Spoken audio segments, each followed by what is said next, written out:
You know what I'm saying? Oh, every time, without fail. Well, we are on. We're live. Thank you for tuning in to another episode of Untitled. I'm your host, R. Jones, and also I serve as moderator. Two things. And joining me, as always, my main man. I always like to say he's formerly from the BX. Used to rep it hard. Nah, he still does. But he's out in the NC now, my man, Dominic. What's going on, fan? How you doing? Good evening, Mr. Jones. Here we go. One more time. You already know what it is. This is the 26th episode. 26. Making my way to 100 at some point. And maybe even more. Or is this 26 in Untitled? Yeah, this is 26, brother. This is it.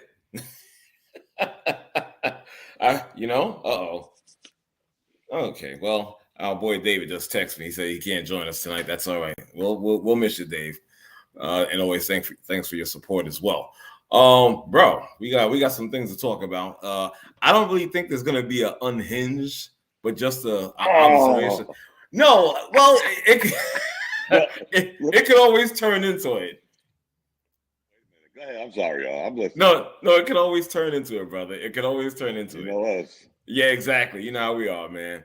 Yo, the first thing on the docket tonight, a little bit of baseball, the history, record-breaking contract by this young man, Shohei Ohtani, who was formerly of the Angels in Los Angeles, California, and now he's just going a little across town to the Dodgers or whatnot.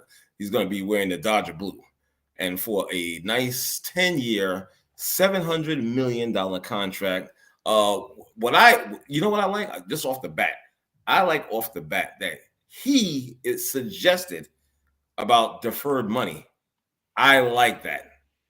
$680 million of the $700 million is deferred. Okay, so you're getting $2 million a year in salary, and that's fine because you're making $50 million a year off the field anyway. So I think this is smart. The reason why I like this is because it gives the Los Angeles Dodgers, more flexibility in spending. They already got a team of all-stars, damn near. Right. They already have that. Okay. Yeah. Go ahead with your butt, buddy. 100 wins, 62 losses last year with probably the highest payroll. Yeah. And they got swept in the playoffs. Right. Here's the caveat to this guy's contract. You know what he said today? What did he say? It's sort of like he's betting against himself. Why would I take all the money up front?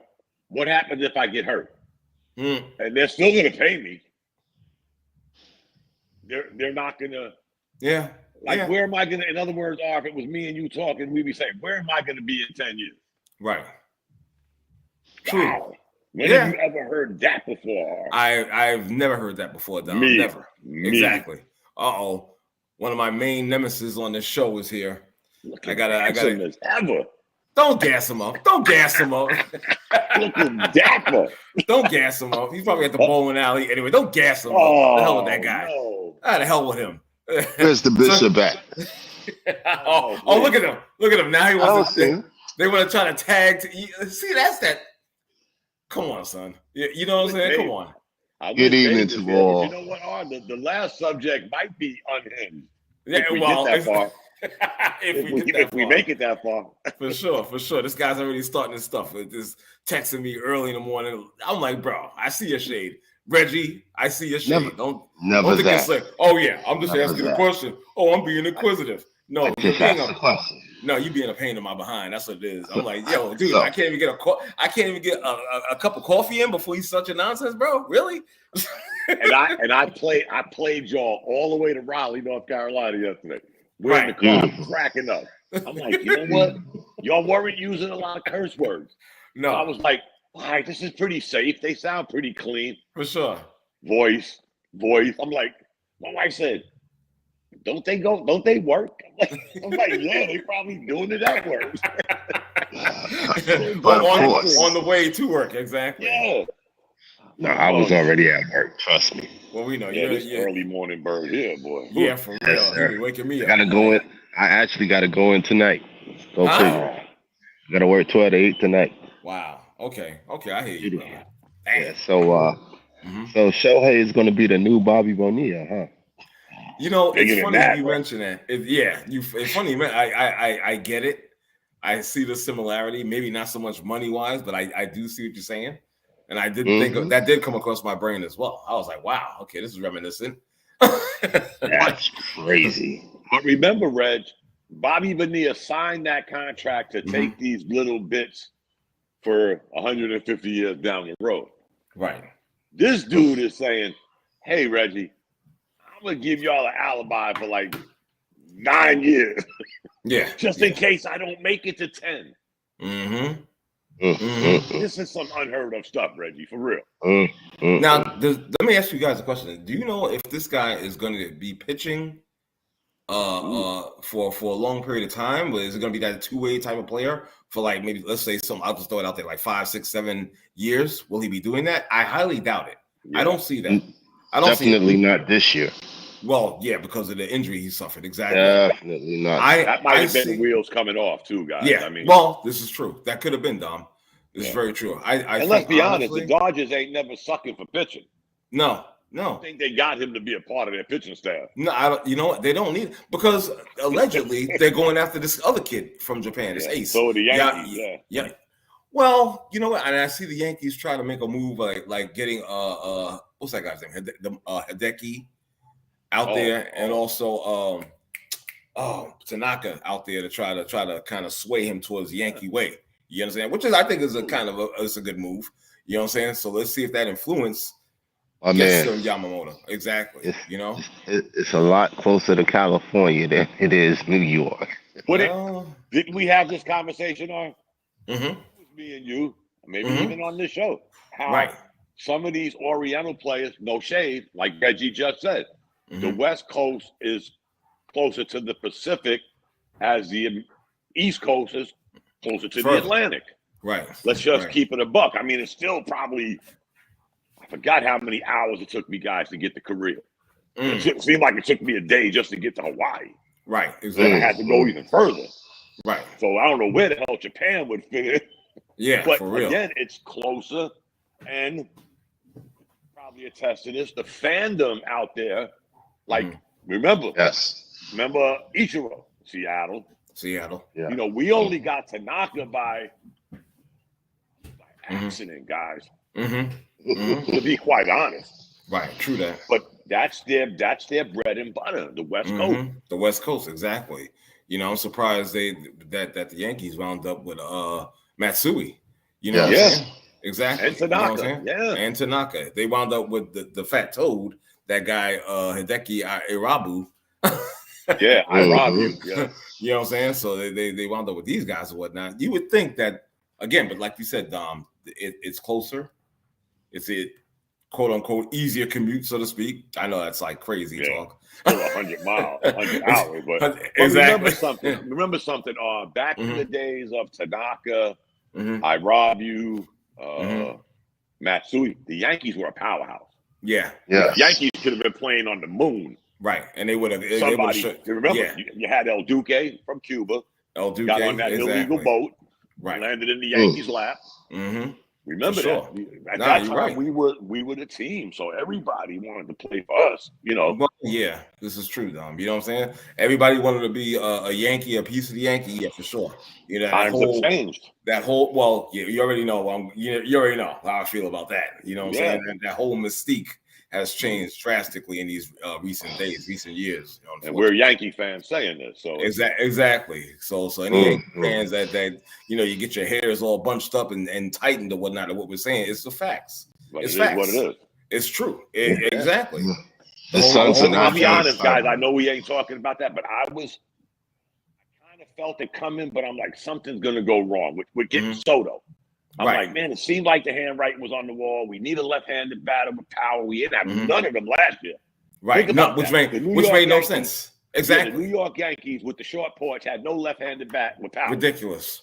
Something's going to go wrong, Right. Me and Rodney and Reggie going to get on the line in a couple of weeks. And we're going to be, how did the Yankees drop the ball with Soto? This is all what I was thinking. And then they got him. I was like, but here's the catch. Now you got to sign him. Right. That's and you know what really bothered me about this too, Dom, this development with Soto and whatnot. is again the general manager, Brian Cashman, put it out there. Oh, I understand this might be a short-term rental. Bro, I have a problem with you declaring that. It's like you actually want it to be that, in my mind. You know what I'm saying? I'm like, yo, dude, you shouldn't be thinking about that. What you should be doing is formulating a plan to keep this guy long term. That's what you need to be focused on. Don't entertain the thought of making a short term. No, exactly. I'm like, yo, what? So I had a real problem with that. If he said that at the trade deadline, guys, I'd be like, yeah, okay, you got him as a rental because we're in the mix. But you're saying that in December? Come on, exactly, bro. I was like, we didn't even get to spring training yet, and you're like, yeah, whole year rental. He may not make it to spring training. You got no better plan, Reggie, than say he's a whole year rental, not a July, August rental. You're talking. Right. You know, and for what you're giving up as well, that really bothered me. I'm like, dude, come on now. Like I said just moments ago, huh? You gotta go. Oh yeah, there's no question. You should have formulated your plan. He could have signed Babe Ruth again. He gotta go. Let's be honest, guys. I think we had that conversation. That's funny. He had his run. Yep. He had his run. Actually, let's be honest, guys. Even with successful organizations, who the hell keeps ball? Oh, where'd he go? Oh, not many. No, not many. I didn't. Dom, you kind of dropped a little bit. I didn't hear that last part of your statement. No, I was like, he had his run. But who keeps nowadays, guys, in sports, even successful franchises? Who keeps a position like that for 20 years? Right. 25 years. Right. Well, yeah. That dude Epstein, guys, got the Dodgers, got the Cubs, their first World Series, and who knows when, and the Red Sox. Right. And he flipped out of them jobs like, hi, R, good to have some coffee with you. I got to go. But won 2 World Series. Yeah. Won 2 World Series from 2 of the longest droughts in sports history. Yep. And he came aboard. Where's he at now? I don't even know. I have no idea. I have no idea exactly. But wherever he's at, he got 2 chips. Yeah. Big money in the bank. Exactly. You got 2 chips and big money in the bank. Exactly, bro. Tell you right now, man. All right, that's cool. That's cool. Can we do some moving on? Let's do some moving on, man. Or do we want to stay talking about more about Shohei? Nah. Okay, let's move on. It's time for the NFL. And as I say that, now this is large right here. I'm bringing this dude in. This is large right here. Our man, the moody one, Jay Moody. What's going on? Yeah, I'm on. You on, brother? Yo, you on, brother? You live right now. If you're gonna say some stuff, just know you live right now. Okay. How you doing? No, I'm doing really good, man. I hope all the Kings. How y'all doing, man? Everybody, y'all good? Doing well, brother. Everybody's good. How's everything? Yo, everything is good, man. Bless up. Hey, man, it's so funny because I'm here now, so it's whatever. But I said, it's Moody. And then only my way. I said, Moody, just listening for first 20 minutes, finishing up work. Somehow that got me immediately on the air. I'm sorry. Do you want me to put you on mute? No, I'm good. You good? Brother, man. I'm here. Okay, I'm just happy to be here, man. Yeah, thanks for the support. I appreciate you so much. You already know. For sure. You already know the deal. Yo, here's the funny thing. Has hell frozen over?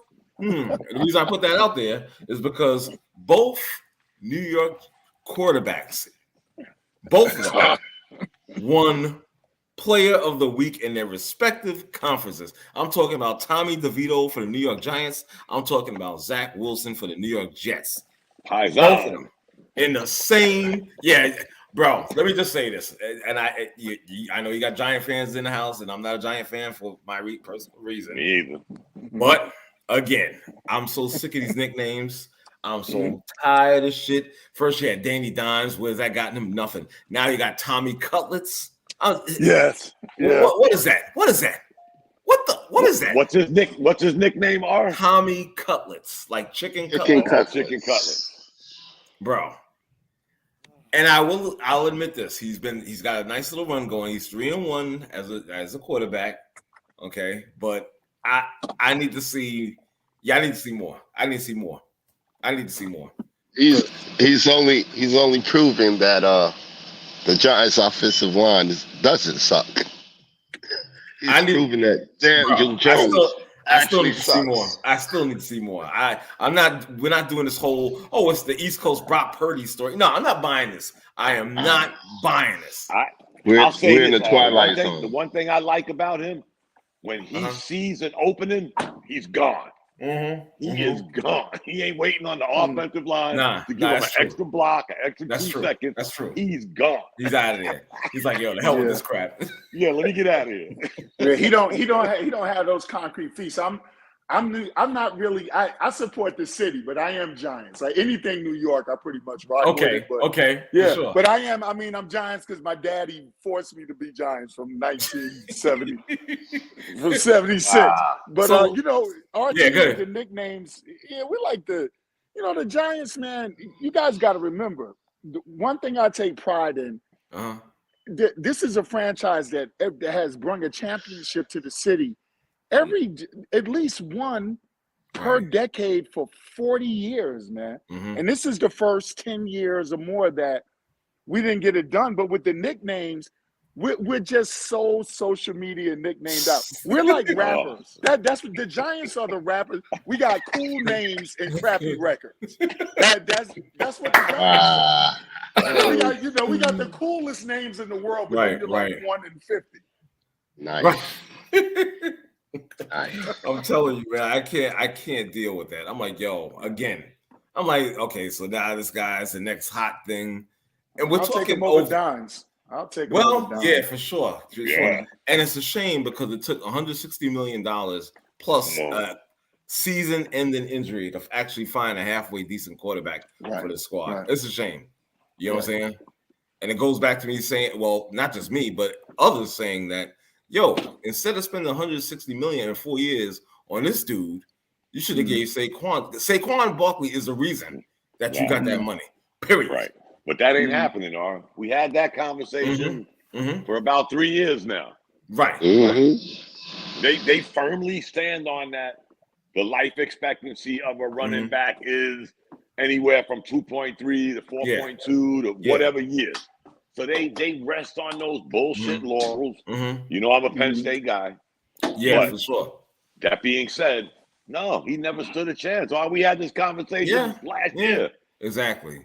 They ain't doing that shit. They're going to give these quarterbacks all this money. And here comes this Danny DeVito, whatever the hell his name is. DeVito. DeVito. My little paisan comes out of nowhere and he's the talk of the town. Am I on, guys?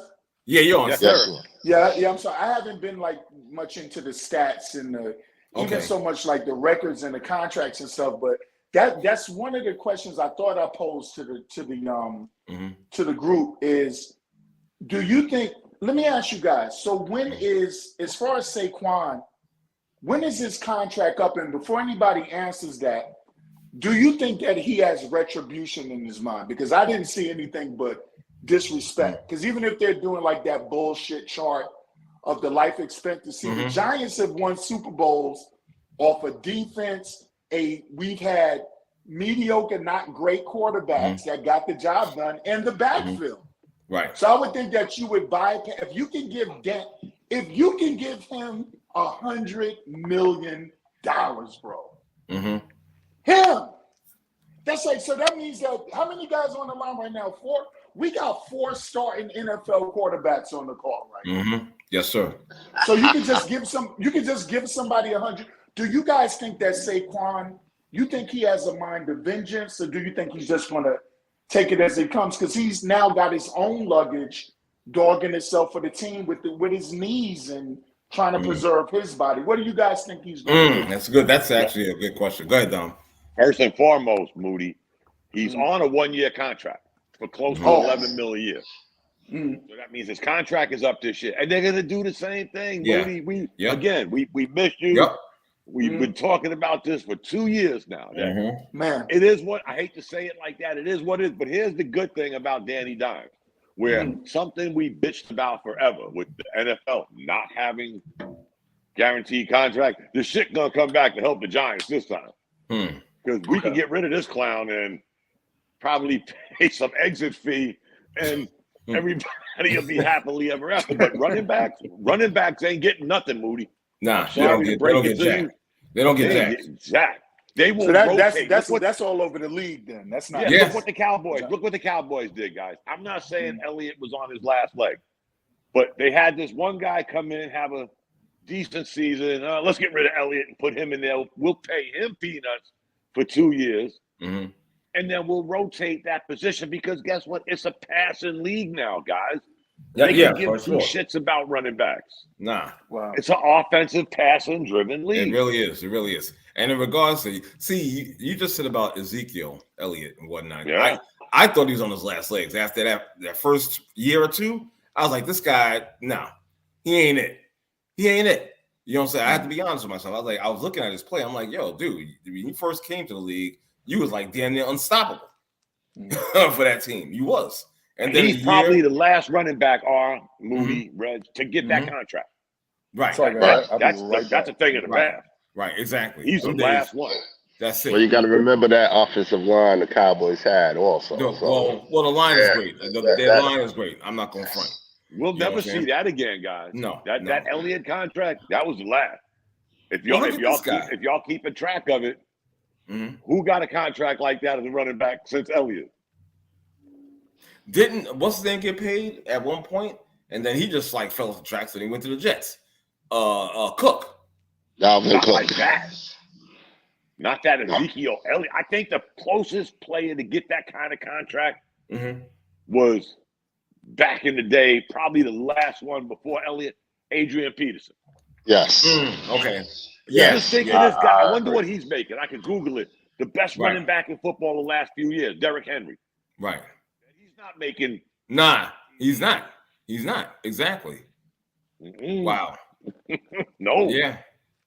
That's over, guys. Wide receivers are making more than this. Shit, they took a flyer on Odell Beckham for more than the Giants paid. What about McCaffrey? I think he got a nice. I was just thinking about a nice contract too, if I'm not mistaken.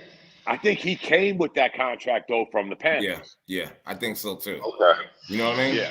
And they utilize him well. I mean, I can't. Oh yeah. Yo, McCaffrey, not just a solid, great running back, but also a damn good receiver.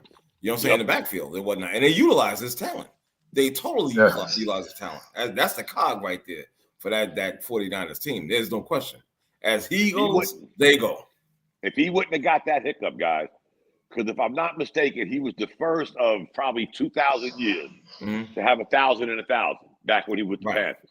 Right. 1,000 running, 1,000 receiving. That shit don't happen, guys. Nah, it don't. Serious. It just don't happen. That's a special type of receiver. You understand? Yeah. Special type of athlete. You understand? He would have did it again this year if he didn't have a little hiccup here and there. But exactly. But he was on pace. That's for damn sure. Ooh. He was on pace. Believe that. So that we was talking about the two quarterbacks here in New York. What about that other guy? Oh God. Come on, Dom. I know you're Reggie's not a Jet fan, is he? Dave's a Jet fan. Yeah, Dave's a Jet fan. Me and Dave. Listen, man. Oh, which other guy are we talking about? The Wilson guy or the Rodgers guy? We're talking about Zach Wilson, sir. Oh, okay. I want to say this. Rodgers said he was coming back. He said, "Wait a minute, I gotta show him I'm a quarterback." Dude, like, hold on. I'm gonna tell you right now, man. That's what that was. I don't get him, man. Wait, what'd you say it was? Aaron Rodgers coming back from Achilles, tearing his Achilles. That was the kick in the butt for him. Listen. Listen. You think so? I wish Dave was here. See, again. Yeah, right, exactly. But here's the thing, though. I'm gonna tell you honestly. We've actually seen some success, not just this past game, but was it against Kansas City? I think it was against Kansas City earlier this year. Yeah. And he actually played halfway decent. And Buffalo. And thanks, Dom. And Buffalo. So you know how you guys know how Buffalo gave that game away. I never wanted him. I never wanted him.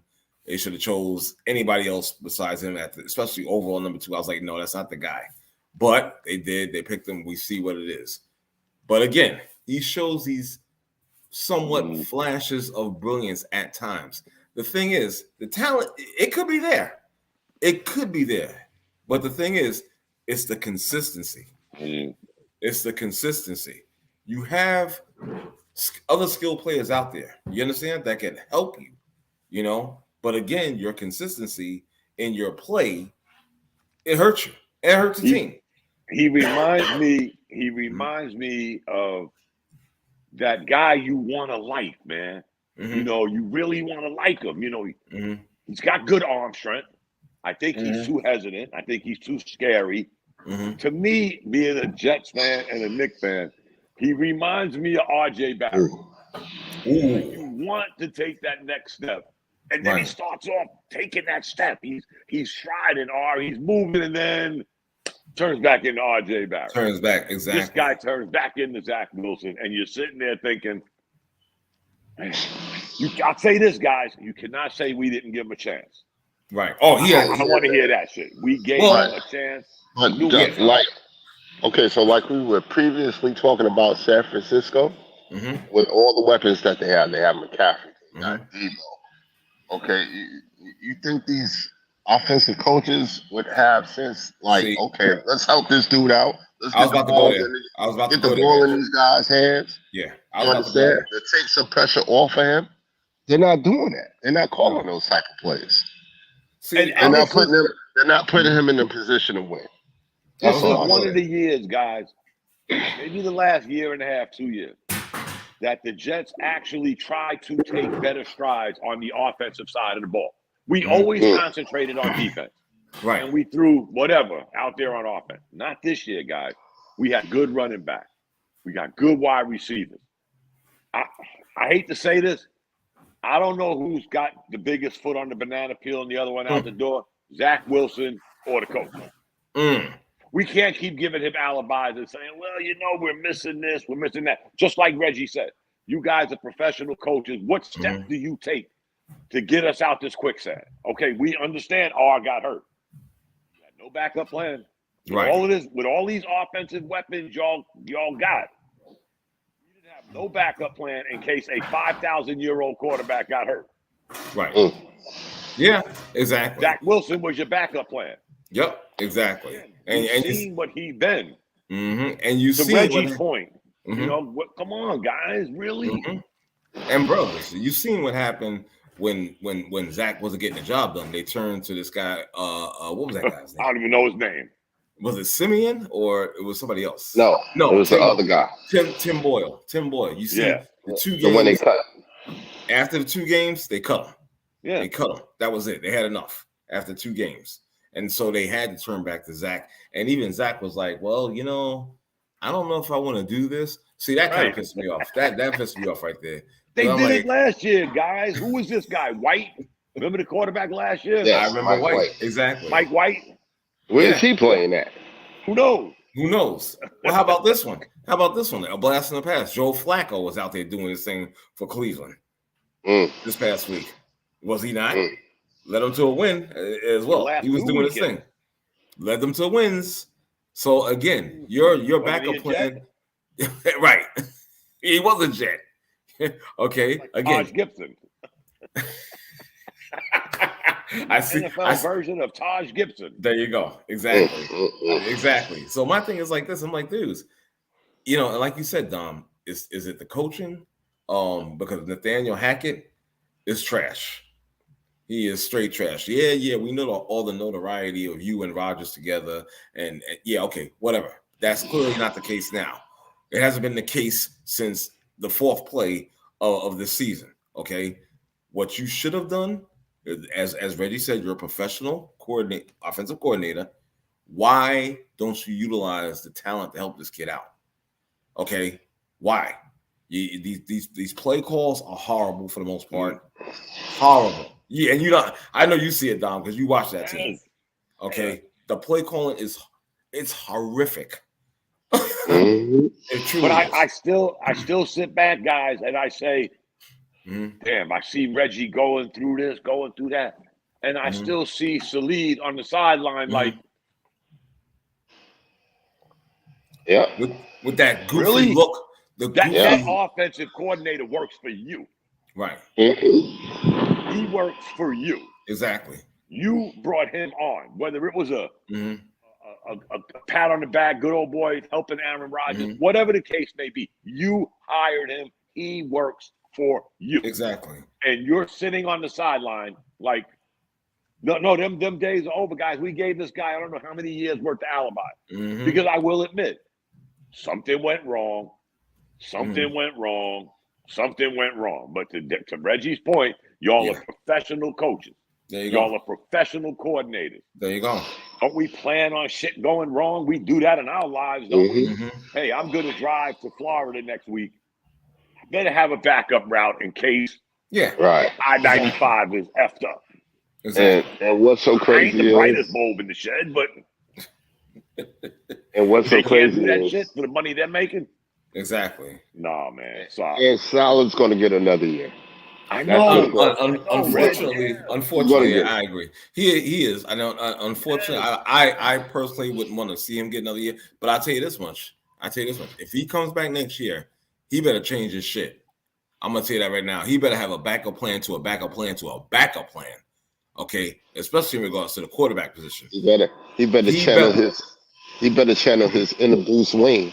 Get something. I'm telling you, because if he the doesn't, best thing that happened to him, I hate to say it, was Aaron Rodgers getting hurt.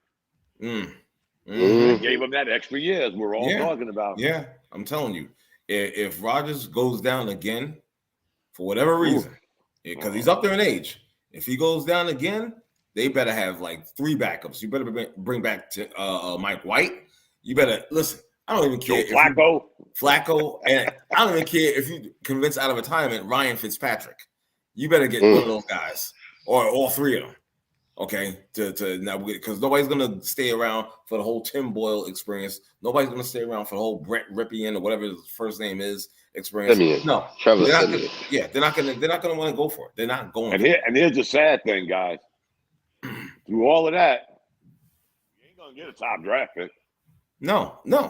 In NFL world, we won too many games for that shit. At 5 wins, us and the Giants. It's mind-boggling that the Giants did that. We ain't getting nothing good. Yeah. No. The funny thing is, I'll tell you this, guys, and I said this before. If I was the Jets, I'd be looking at Kyler Murray. You know what? I hear you, Dom. I mean, the talent is there. There's absolutely. And you're gonna get him on a buyout. Yeah, the talent is there. Moody, your mic is live again, buddy. Okay, there we are. I hear you. The talent is there, boss. But I don't know, man. And I think our brother. I don't know if he's alive or not. I hope he is.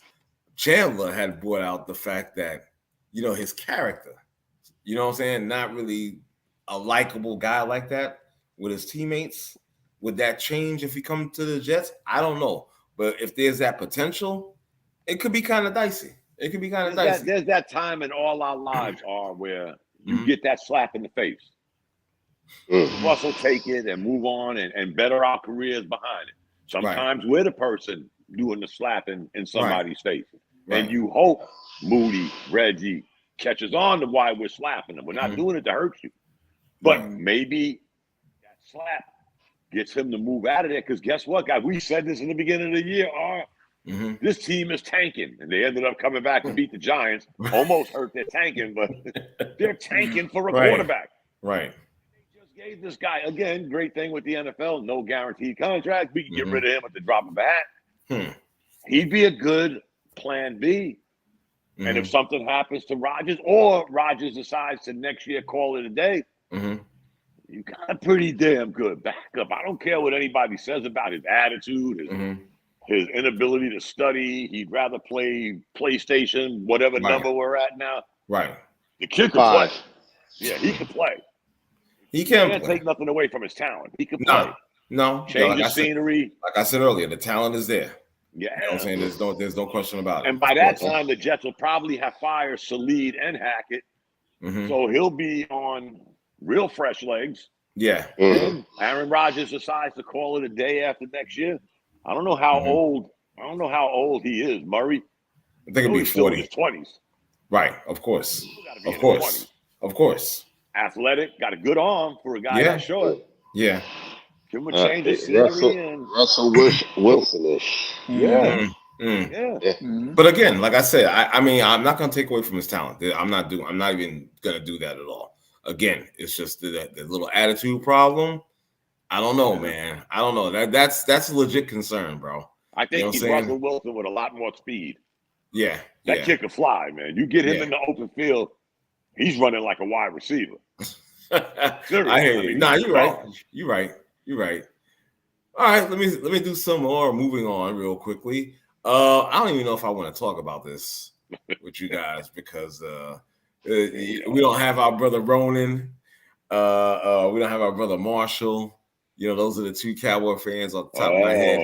I know Moody. I know Moody definitely ain't okay. I'm not because it's not my show. Yo, I got a finger on his hand that want to come out so bad, man. Let it go. Let it go. Let it go. It won't. No. Let it go, Moody. We ain't got no Cowboy fans. You go ahead, man. Come on. I can't do it. Yes, you can. Yes, you can. Let me tell you something for your boys. let me. Just let me say, all due respect to the Kings.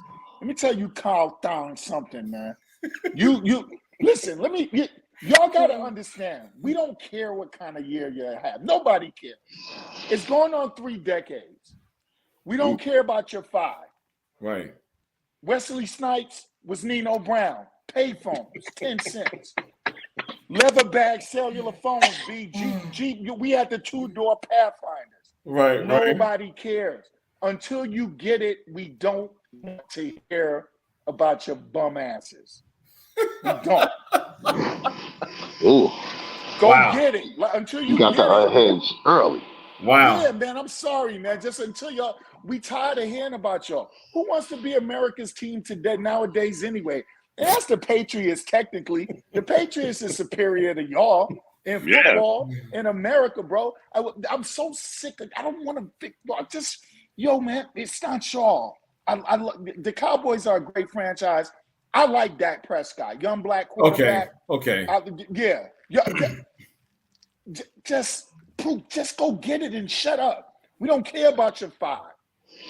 The Steelers are probably more of America's team than the Cowboys. Yeah, you know what? I would agree with that. Yeah, for real. The Yankees are more of America's football team than the Cowboys. Wow. Right. Wow. But I will say, go get a ring and be quiet until you do something in 3 decades. Well, the hell out of here, man. I hear what you're saying. This, guys. Go ahead. I don't like the Cowboys. Right. But I've happened to be in the state of Texas quite a, 2 times, 2-3 times. And I've had the luxury of going to their stadium when it was the other stadium. What was it called? Urban Stadium or some shit with the open roof. Yes. Yeah. Remember that one? That's the one I went to. Of course. It's great for, theatrics. Moody's right, man. You do the math. He's right. They was wearing jerry curls and guys were getting high as shit, going to the games, playing in the games, and times have changed. Theodorus, Calvin Klein, crush moving, body moving. Come on. Yeah, crush growth. Wait a minute. I guess as host, I have to be objective. I can admit I didn't grow up. I grew up not being a Cowboy fan at all. I used to rock with the Giants back in the day. And my best friend at the time, he was a Cowboy fan. We used to get together, watch the game on Sundays when they played each other. It was true war of fandom. You understand? I get it. I totally understand it. But at the same time, being objective, I'm looking at this team. I don't know, man. I think they got a little something different, a little different swagger to them this year. Right. This actually could be the year that we all like, that no way actually happened. I thought about it, all right. Again, sometimes I got to take my alum hat off because I love Parsons because he's what? A Penn State guy. Penn State, exactly. So sometimes I got to sit back and say, I can't have my way, Right. But this kid is special. Yes, he is. And I was thinking, just like you are, I can't stand the Eagles anyway. I probably hate the Eagles more than the Cowboys. Right. To be honest, I probably hate the city of Philadelphia more than LA. Understandably so. And that's saying a lot. Yes, it is. But you're right, I've been watching them saying, what I was saying this the other day. If the Eagles lose to the 49ers and the Cowboys beat the Eagles, boy, has this shit changed really quick. I'm trying to tell you. And that's Nope. What are you saying no to, sir? No. I'm still stuck. They split with the Eagles, which is what they possibly should have did. Okay. They lost to the 49ers. Ugly. Okay. Yeah, it was ugly. I ain't go front. Okay. So now I understand they don't make the schedule, but how many teams did they really play? That was the problem. Exactly. Until they beat the Eagles. Right. Exactly. But that's one game. And convincingly. Yeah. And convincingly. One game. In Philly. Yeah. One game. Was it in Dallas? It was in Dallas. It was in Yeah, Dallas. it was in Dallas. Yeah. And they beat them convincingly. They dominated from beginning to end. So, and I'm gonna tell you something about Philly. I'm not really convinced. No. I'm not. No. One of my boys like, I can see Jalen Hurts getting the Super Bowl, whatever. Jalen is nice. Okay. Not gonna take away from him at all.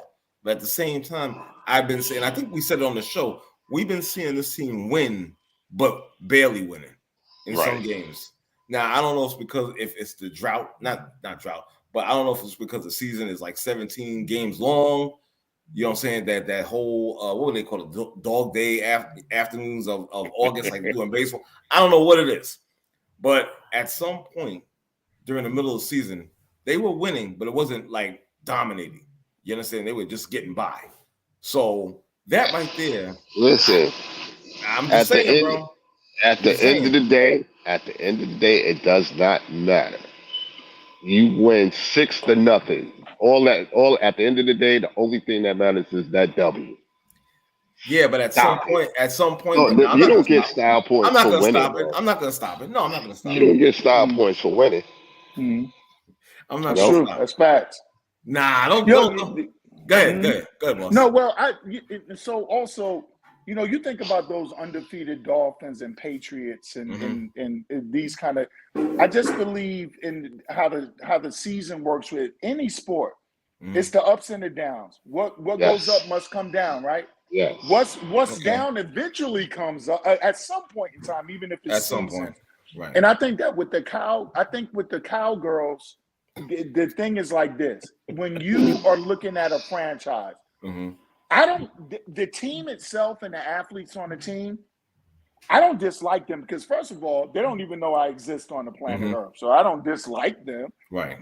Anybody that wins, I like people that try hard and win. So I would be happy to see young men get a championship. But I'm just talking about like the fandom and stuff. Listen, you guys got more fandom because of your jersey. Y'all got some of the coolest jerseys in the league. Y'all got fandom for stuff like that. Like you don't really hear a lot of Cow people going, "Oh, remember Roger Staubach?" No. It's not that. Y'all got the cool uniforms. Y'all are the hip thing. Y'all are like Diddy before the Chargers, right? Y'all are just hip in an era where whatever's hot, everybody say it's hot. Right. Whatever's not, everybody say it's not. Until, like Oprah said in Color Purple, until you do right by me. Until you just show us you not talk. Listen, when you go get your 6, I'm gonna be the first person congratulating you and saluting you. Right, but until then, 30 decades of just talk. That's like going to a young lady's house telling her, you've been talking 3 weeks about what you're going to do. Get over there. You pre-cow ejaculate. When you get over there, she got no more faith in you until the next time you come over. Right. Wow. That's what I'm saying. I don't mean family show. Redeem your stroke. Redeem your stroke. I said cow ejaculate. I tried to You know what, guys? I just looked it up. The Eagles won one Super Bowl. Right. 2018. Right. And nothing has really gone right for them. They're probably the only team I've ever seen win a Super Bowl, and within 3 years, they flipped the whole apple cart. Yeah. They're not even the same team no more. Now we're going on year 5. And guess what, guys? That Super Bowl they won. How many teams are beating Tom Brady and he throws for 500 yards? I'm just you got a point there, Dom. Yeah. I just think that with the until they show us, I always worry about teams that are flying high. Mm-hmm. Like I'm talking about exceedingly high when they come into the playoffs, right? Because you're blowing people, and I don't care. I've been an athlete, not a pro athlete, but I've been a semi-pro athlete in fighting. I've been a lowercase competitor in other sports. And I'm going to tell you something. No matter what anybody says, you come into games with a certain air of confidence, which everybody should have, and you come into a game sometimes looking past your competition because what you've done previously. In the time, Roy Jones, Mike Tyson, all of the people that we could name, you come in and you look past who your competitor is. And I think if anybody is susceptible to having a terrific season and starting to believe in the hype, I think it's Dallas, only because that's what they've shown us. If it's not what you've shown us, then I'm not making these statements. But we know you guys ride high and you sail low. And when you win it again, I'm going to say this one more time. When you win it, I'm going to tip my hat and I'm going to salute, because a champion is a champion. But you got to show us, man. You can't talk. You beat the Giants and y'all have a parade in Dallas, bro. Like you can't sell it. Maybe because y'all do that premature so much. Right. Maybe that's why y'all are all burnt out when it's time to actually perform. So I wish may the best team win. But I think that we always like to talk about people's history and stuff. Your history speaks loud for you, and until they disprove that, I'm gonna stick to the fact that I'm not even paying them no attention to be champions. I hear you. I'm not. Okay. I'm in the realm with R though. Again, y'all are more football fans than I'll ever be. Right. I just got into football just to talk shit with y'all when we come on. For sure. So of course I take everything I do a little serious. Of course. But I'm like you are. I start looking at their pieces. Yeah. And I'm thinking to myself, they can stop Lamb? They got some. Seems to be just running freely, and nobody's really checking them. And bro, and their defense is, oh my God, the defense is that one guy. What's that guy's name? Bland. That has like 5 pick six. 4 or 5 already. I'm like. And then you got Parsons, who runs around like a chicken with no head. Exactly. And that cornerback that got hurt, the boy's brother, Diggs. He's hurt. He's out for the year. I mean, they have the pieces, but they got a good offensive line. Can you bake that cake? Is what like Moody said. Can you bake that cake? Yeah. And they have a great, we don't want to they have a great team. It's a great team. It's a well-coached team. But remember, Zeke was running wild until crunch time. Right. Zeke was running wild until crunch time. And then when crunch time came, you saw what happened. So I think that no matter how well all the machine is, I think the machine, they just got to stay in tune. They just got to prove it, because I think if we're talking about the Dolphins, if the Steelers were back here, or the Tom Brady Patriots or anything like that, I think that it would be more fair conversation if we were like, well, let's see what they do. But with Dallas, we're going off of a hit. Like nobody's picking on them. We're just going off a hit. Zeke and the Cowboys were running wild. Yeah. They were like Hulk Hogan, and then they got to where it matters, and Zeke shut down. And when you go back and look at that game, why? Because they didn't do anything different. No, Zeke is still Zeke. It's just a choke up. There's something in them that they don't have the killer instinct. Right. The lights got brighter. When you beat a sub 500 team, you're riding high. If the majority of your season has been beating scrubs, until the dream team walk in the gym, you should be riding high. So I'm just interested to see when we get down to the best of the best, and when we deal with a franchise that has, in all truth, what have they beaten? 2 over 500 teams, 2 or 3 of them. Let's see what they do with the best. Yeah, let's see what they do with the best of the best. Let's give them their props when they lose, when they win. But if they lose, ooh, man, let me tell you, I'm going to get blocked so much on FB. I don't even think they're the best team in the NFC. I don't think neither one of them are the best team in the NFC. Right. Who you got, Don? 49ers. Yeah, I'm right there. I'm right there with you. I mean, they seem like the 49ers remind me of UNLV back in the 90s. Yeah. They just come out, they keep moving, they keep running, they keep moving on offense and defense.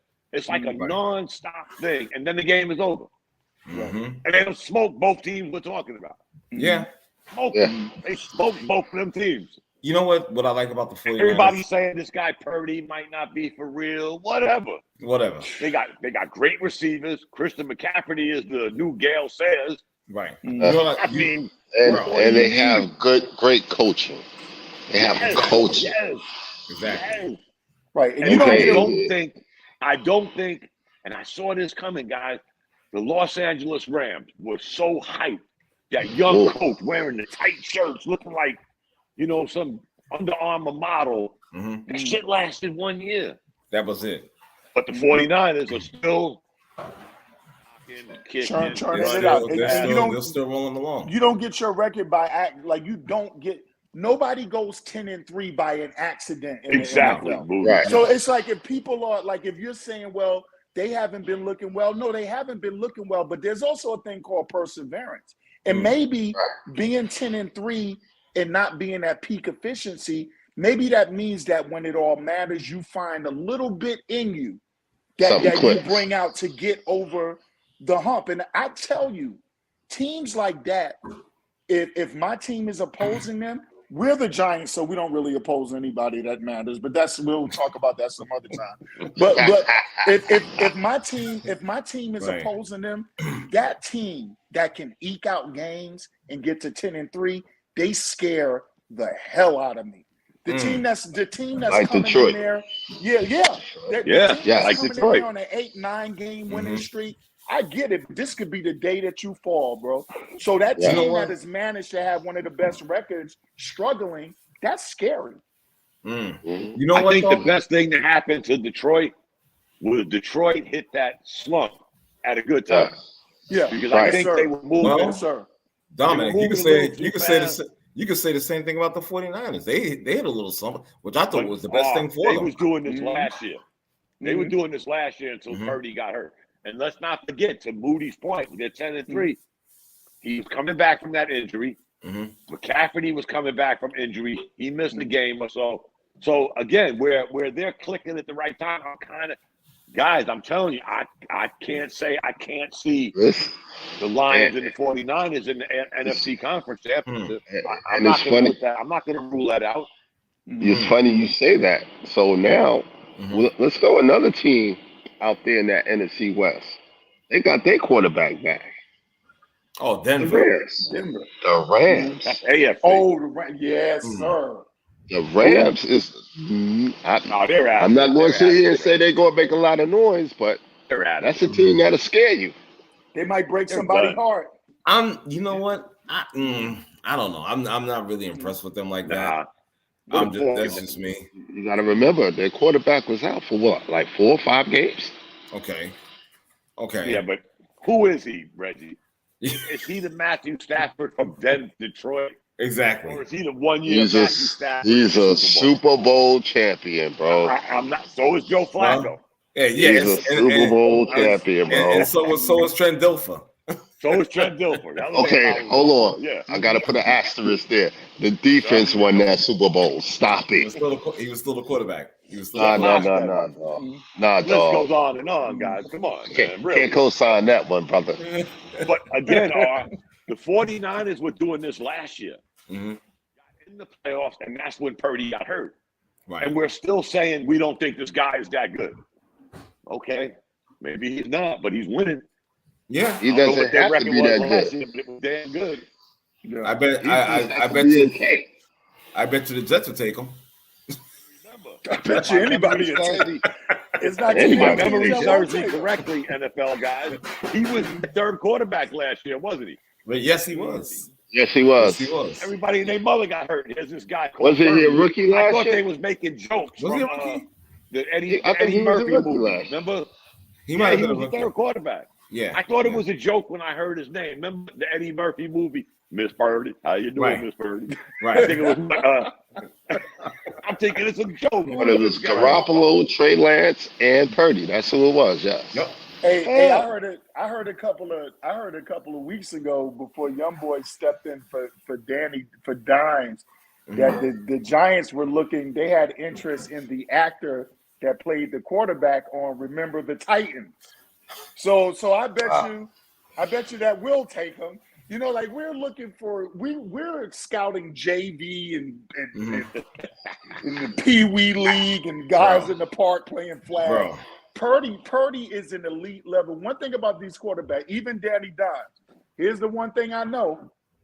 They're better quarterbacks than me because I just get to come on social media and dump on them.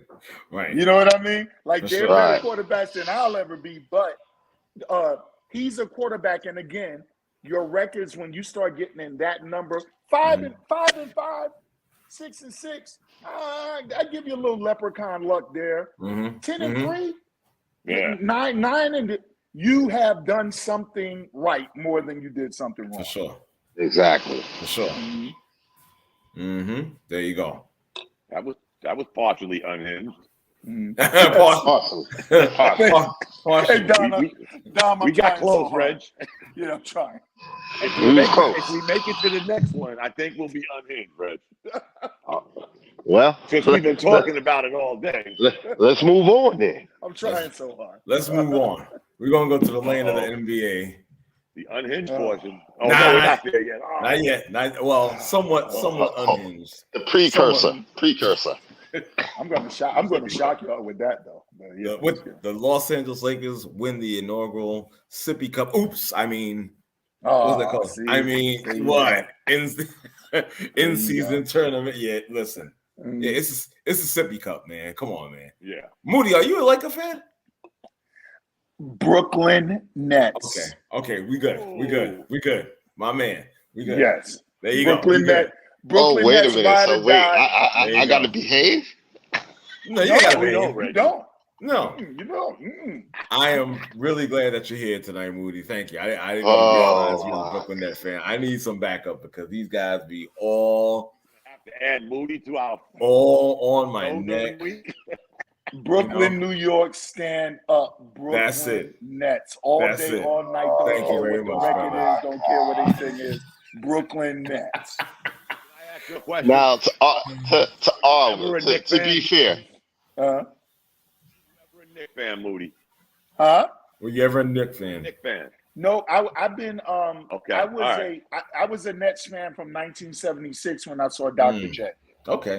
And so I was win. always a Nets, so I was a New Jersey Nets fan, and then Right. Kenny went over there, Right. and I was especially a Jersey, and then they came to Brooklyn, which was right up my alley. So Right. Brooklyn Nets, ride or die. Don't care Okay. about the record. Are we clowns? Yes. But do I ride or die yet? Brooklyn Nets all day. Wow. All right. Oh, see, That's you good. see the I ain't example? gonna say nothing about our host, but move on to the Lakers. So See the example? So here's If you the would have thing. said that, we wouldn't bother you. No, exactly. I had to clear that up with Mr. Moody. Nets fan to Had you said that, Cincinnati. we wouldn't bother you. So here's my story. I was a Knicks fan. I ain't gonna front. I was a Knicks fan. I had enough. I said I'm going cross town. I said I'm going cross town. That's it. I don't care. It didn't work out with Paul Pierce and KG. I get it. Okay, understood. Broke my heart. What really broke my heart was the last version of the NWO, which was the Nets World Order. That comprised of Harden, Durant, and Kyrie, who I didn't want in the first place. But neither did I. That's another story in itself. All of us felt that way, but go ahead. No. I was in here crowing, and I was putting people down. I was I did all that. I ain't gonna lie. I did a lot of trash talking. Okay, and obviously it didn't work out. But you know what? Even to this day, I'm proud of this team. I can say that. And I also put something out there. I said that the most improved player was going to be Ben Simmons this year. I did. And what did I say? In order to win most improved player, you had to what? Play. and you know I'm a Knicks fan. Right. But I defended Ben Simmons since he was on the Sixers. Yes, he did. Then I said that's it. Yes, he did. I can't. You do have to play to be the improved player. I'm just saying. It was all set up. It was all because he had a pretty decent preseason. Okay, it was all set up. I was waiting so I was gonna come in here crowing like, yeah, you don't know nothing. but I will say this as a basketball fan, I think it helped the Nets. Yeah, they're 13-10, guys. Exactly. They just beat.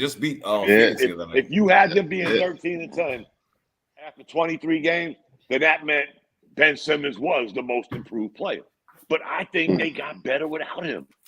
Exactly. That's just me as a basketball fan. No. We talked about that last basketball fan. Mm-hmm. We said that. I said that last year. Yeah, we had that conversation. Remember, Reg? We had that conversation, and everybody looked at me like I was crazy when I said that. No, you wasn't crazy. Bennett's getting that paper, and he represents this generation of the league.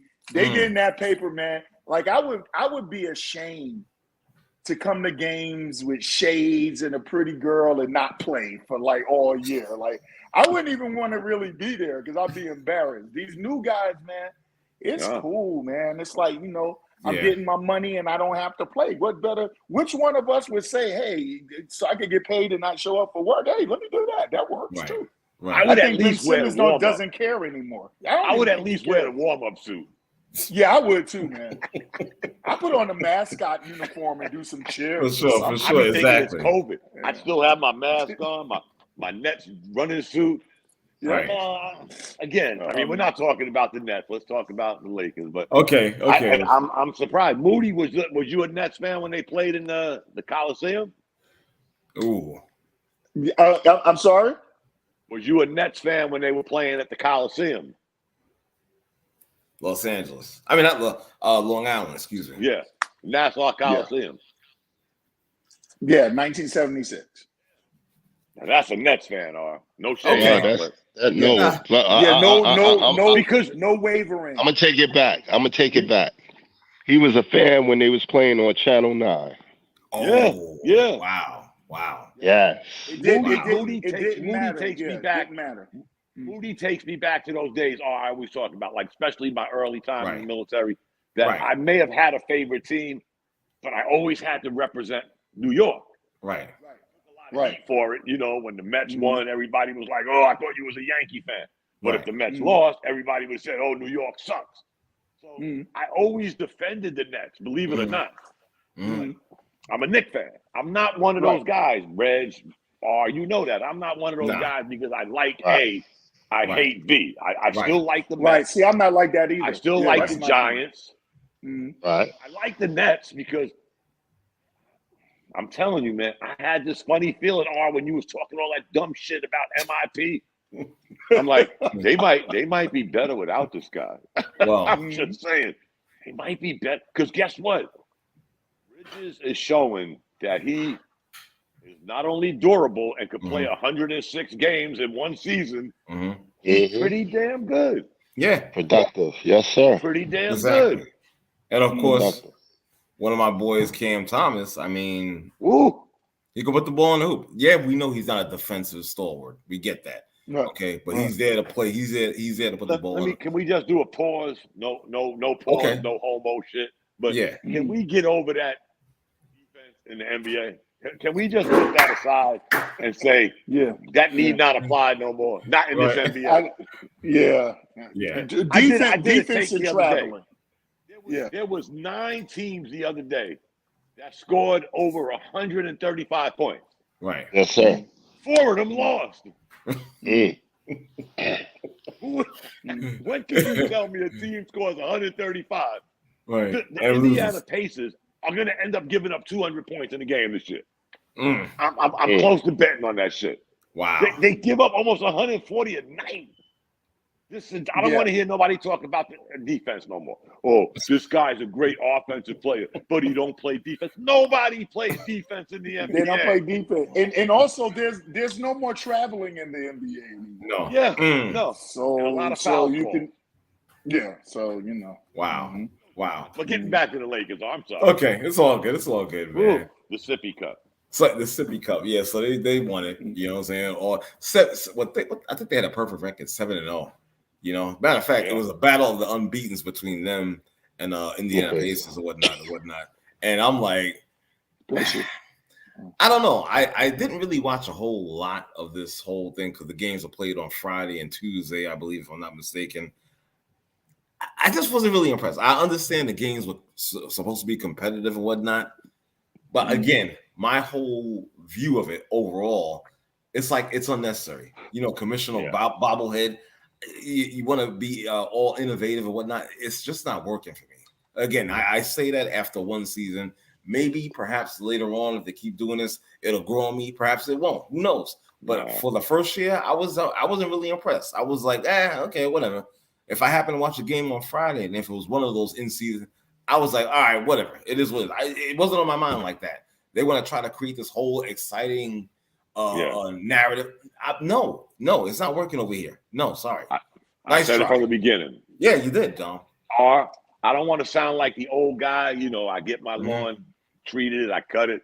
I don't want to be that get off my lawn kind of guy. Right. But we've had these conversations. For sure. Everything Commissioner Bobblehead has tried to do revolved around one thing: the Wu-Tang Clan. Cash rules everything around me. There you go. You're going to tell me, the average Joe, that we're going to make our Moody, Reggie, and Dominic play more competitive basketball because we're going to call it an in-season tournament. To me, that's pretty embarrassing coming from a commissioner. That I need to give incentives for one to get your ass to play without doing load management. Next thing, load management. Every team that didn't get far in the Sippy Cup enjoyed nothing but rest. You do realize there was 3 to 4 to 5 games off for the average team that wasn't involved in the Sippy Cup that just got rest. Yeah. So you was bitching about load management, but you gave them load management. Right. Don't worry, we'll get back to you next week. Exactly. Tell me how. And I gave you all the stats. The ratings. There was regular season games with New Orleans and San Antonio that got higher ratings than any game during the Sippy Cup playoff. So, okay, you didn't win the ratings battle. Right. But some Joe won 500,000. That's it. And you're going to tell me, the average person who ain't complaining about his pay, don't get me wrong, but you're going to tell me, the average Joe, that $500,000 to be more competitive, and you got people out here waiting to get fucking food stamps. That just didn't sit well with me, guys. No. Maybe it's me. Maybe I am that get off my lawn kind of guy. That ain't true. But I don't see the benefits of it. I didn't see it in the beginning. Red, y'all know. And I don't see it now. And they're talking about putting a banner up. Yeah, right. A banner. Oh, wait. What's the other thing? What's the other individual player award? What's that called? Is it MVP or whatever? Or top player for the tournament? Yeah. I forgot what they code named. I forgot what they called. Yeah, exactly. Yeah. And I'm like, come on now. Stop it. Well, the good thing is, now the battle can be, Michael Jordan never won a Sippy Cup. He didn't win no in-season tournament Sippy Cup, so that must mean LeBron is. Come on, guys. Again, 62-10 says a lot. Yeah.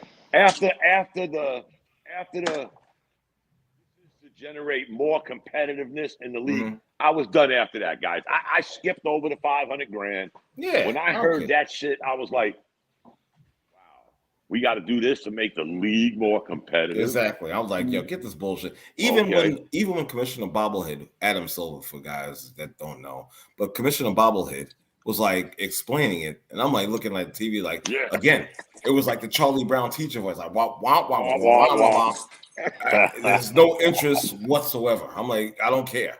Let me get to the commercials. At least I'll be more entertained by that than what you're spouting off with. You know, it's ridiculous. Well, Hell yeah. Can't hear you, Moody. Can't hear you. Can you guys hear me? Now you're good now. Yeah. What were you saying? Okay. I literally agree with this is kind of slanted for me. It's kind of everything Dom said, Angus, everything you said, I get it. I totally understand it. But I also look at it from a marketer's point of view. I'm going to tell you what. Whatever statement, the thing that I probably didn't catch quite is whatever statement Dom made about the ratings. So first of all, the ratings a lot of times when they deal with sports or their windows, they're not so much ratings are windows. So it could be like you at this time of year between November and December or whatever the case may be, what do we pull in for viewership? Well, the fact is that this in-season tournament actually, the ratings bump up for the in-season tournament for that window. They did. I mean, that's just a fact. Like they did bump up. Now, here's why they created the tournament to my understanding. Dom hit everything on the head, to be quite frank with you. I think that is shameful to have to inspire or incentivize millionaires to give a shit about their own profession. So you mean to tell me I got to offer you something for you to play the way that Mike would have played or Kobe would have played or Barkley or anybody, you know, AI, anybody that gets on the court to kill you every night. Right. But with it being said, we are going to fall short when we try to separate our integrity level and our belief from the times. The NBA tournament is the times. Like, you're going to get on board with it or not. The athletes do not care about the spectators at all. No. If you cared about the spectators, you wouldn't be sitting out with a swollen knee and depriving all of the people that probably couldn't afford the ticket anyway to come see you play a basketball game, right? But they did it because they realized that the NBA is lacking in viewership. This was experimental. With it being experimental, just the same way I don't have a problem with a homecoming game or anything like that, I don't have a problem with an in-season tournament. I'd love the increase. My problem is that, you know, it's an unpleasant kind of, you know, like there's a dichotomy, right? Because I'm like, this was beautiful, but this was trash, because it's like Jesus, man, you mean to tell me we had to offer somebody a banner? Your job is to get up, take care of yourself, your check, and play basketball. Yes, sir. I heard Dom say something about when there's people out here wondering where the meal is coming from. If you don't believe what he's saying, drive by a soup kitchen. That'll let you know. So the incentive to give a millionaire to give Bill Gates $500,000 is disrespectful to me that's sitting on my couch trying to watch the game. Right? Exactly. But it is a sign of the times. Yep. We have allowed it. The fans have said it's okay. I'm going to sit and whine about it, but I'm not going to boycott the games because I want to watch the games. We've allowed them to come sit on the bench when we know they can play.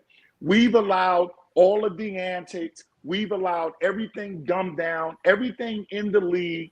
We've totally allowed it. So if the Lakers won something that they didn't create, if they won something that they did not create and they celebrated, I don't have a problem with that, because as a basketball guy, I'm just looking at it like, hey, that was fun. That's like the All-Star game before the All-Star game. Without all the top, without all the A-list guys. So I read on FB the other day, somebody said, imagine Kobe playing in the end season. I said, Kobe was one of the most fierce competitors basketball has ever known. Not only would he have played in the in-season tournament, he would have tried to beat everybody by 50. He would have gotten there. So I'm embarrassed by it, but at the same time, until I find out that the Lakers created it, I'm not mad at them for have fun.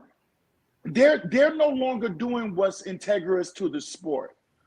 Everything that we do now is for short attention span people. Right. To that's everything that we, unfortunately, it's everything that we do now. So if they pop champagne, that's what people like to do. Broke people go to the club. 3-5 dudes put all their money together and get a bottle and share the bottle for 15 hours in a club. A bottle don't last 15 hours. No. We deal, if they want to do it to get attention and bring their viewership back, I look forward to seeing it next year and seeing how they're going to advance it and seeing how they're going to modify it. But until then, the Lakers didn't create it, but they won it. I don't have a problem with it.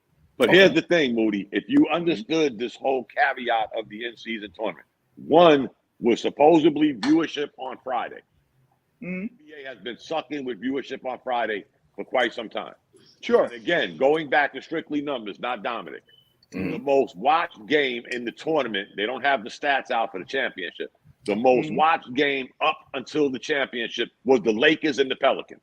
And that was number 6 for the most watched games in the NBA this year. So, again, was it a ratings flop, or was it a lot of people were just, you know what, it's really just another regular season game? Again, I'm not the smartest guy in the book. I think we had this conversation. Why didn't they do this? Why don't we cancel the summer league? Why don't we run this tournament in the summer where now we're drawing attention to the NBA? We're warming you up. Okay, we may have to cut. That's facts. We may have to cut facts right there. We may have to cut a preseason game here and there, but let's run this and run it concurrently. Not okay, me and you's playing Tuesday. We won't play again. The game won't mean shit until next Tuesday. Right. There was too many. Again, I'm not for it because I just don't like the idea of making these games to make R more competitive. Right. But if you did it in the summer, let's say August, you're drawing attention. Again, this is your goal, right? To draw attention to your league. You do it when your league is not playing competitive games. You've got people watching this bullshit one camera angle in summer league like it's real basketball. Right.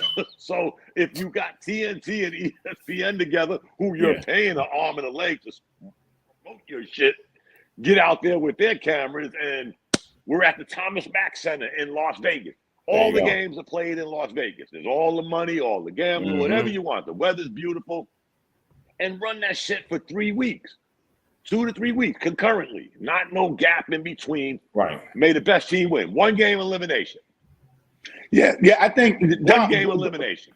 Dom, I'm about to start calling you Reverend for the rest of the night because you are gospel this evening, bro. I'm gonna just tell you though, again, as a marketer, I'm telling you, the thing is, let's remember this. When it's just the bottom line. We're not really talking about what we all approve of. It's just from a business scope, right? There are people that never watch track and field. They don't know a name in track and field. They don't know the events in track and field. They don't know what a hurdle is. But come the Olympics time, track and field bumps. There are people that don't watch baseball, but World Series bumps, football. People love tournaments. Consumers love tournaments. They love what you put in front of them and you say, this is the thing. That's why Jordans are hot. That's why Benzes are hot. That's why TV shows are hot. So for the sake of them trying to bring attention to the league, I'm with it. But I'm with Dom on, listen, if you're really trying to promote the league, rather than doing giving a millionaire $500,000 extra dollars, why don't we, if you want to talk about incentivizing, why don't we give these guys $50,000 a piece towards their favorite charity so they can visually be there for Summer League? Because believe it or not, people are tuning in and watch Summer League just to see LeBron and Steph on the sidelines. Right. Not even playing. So right. And if you're gonna market a league, then you need to start low. But with this tournament, I found myself disgusted at it, but I understood it. I understood it with no issue. Okay. I did. Okay. Understood. Wow. Great commentary, guys. I love it. Let's move on. Still staying in the lane of the NBA. Yo, what's the quandary of Quentin Grimes? You know, I was doing some reading on this, and I wish Bishop was on with us tonight. No, I don't. Because Bishop is a big time supporter of Quentin Grimes, and he questions why isn't he playing at certain points of the game and whatnot, and how he's the best pure shooter of 3-pointers on that team. Okay, but notwithstanding, of course, Evan Fournier, who's still on it. Is he still there, or did he get traded? I forgot. He's still there. He's still there. Okay, so he's actually probably the best one. But outside of that, there's Quentin Grimes and whatnot. And again, it doesn't make sense for him to be in the starting lineup if you're not getting touches like that. You're shooting the ball 6, 7, 8 times a game, and you have the stroke. It doesn't make sense. Meanwhile, you have R.J. Barrett, who's taking countless shots and missing them. Okay, because if you're gonna score 17 points, it shouldn't take you 20 shots to get it. Okay, so then you got Randall. I like Randall, but Randall could be, you know, a little funny style too sometimes. You know, when he's on, he's on. I give him props. When he's off, you start that sulking, that body language and whatnot, and you keep jacking up shots. You know, and you also have to think about Brunson, who's another ball dominant player as well. So again, it's not. And I saw something with Randall saying, you know, when the ball's flowing and we're scoring, that's the way we should play. Yeah, you're saying that, but you're not doing it. You're saying it, but you're not doing it. You understand? Nope. So I have a problem with that. So numbers will tell you differently, Right. Exactly. There you go. So you know, I love numbers. Oh yeah, because they don't lie. They don't lie with numbers. You know who's still leading the New York Knicks in assists? Who? Okay.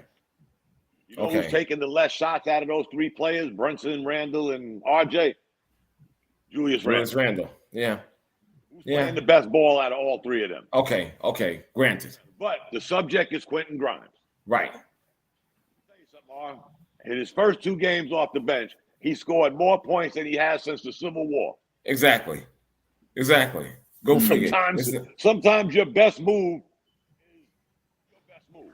You're not going to tell me, I love Quentin Grimes. I was stuck up from him. He probably is one of our best pure shooters. But guess who the other one is? Vincenzo. So would it have killed us to say, let's flip-flop this? DiVincenzo in the starting lineup, little less pressure on Grimes. He's a little younger. We don't want to lose this kid. I'm thinking as a fan, as a concern for our players. We don't want to lose this kid. No. And at the rate he's going, we're going to lose him. But here's the thing nobody understood, Again, I love numbers. Barrett, Randall, Brunson. Throwing quickly on occasion. The average is 72 shots a night from 4 players. Right. Who's sacrificing their shots to get Grimes his shot? No one.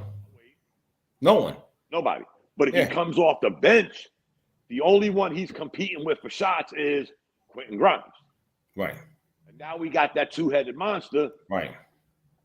Quickly can make shit happen because he's good with the ball. He moves well. He can shoot. Grimes out in the corner. Let him and pull up.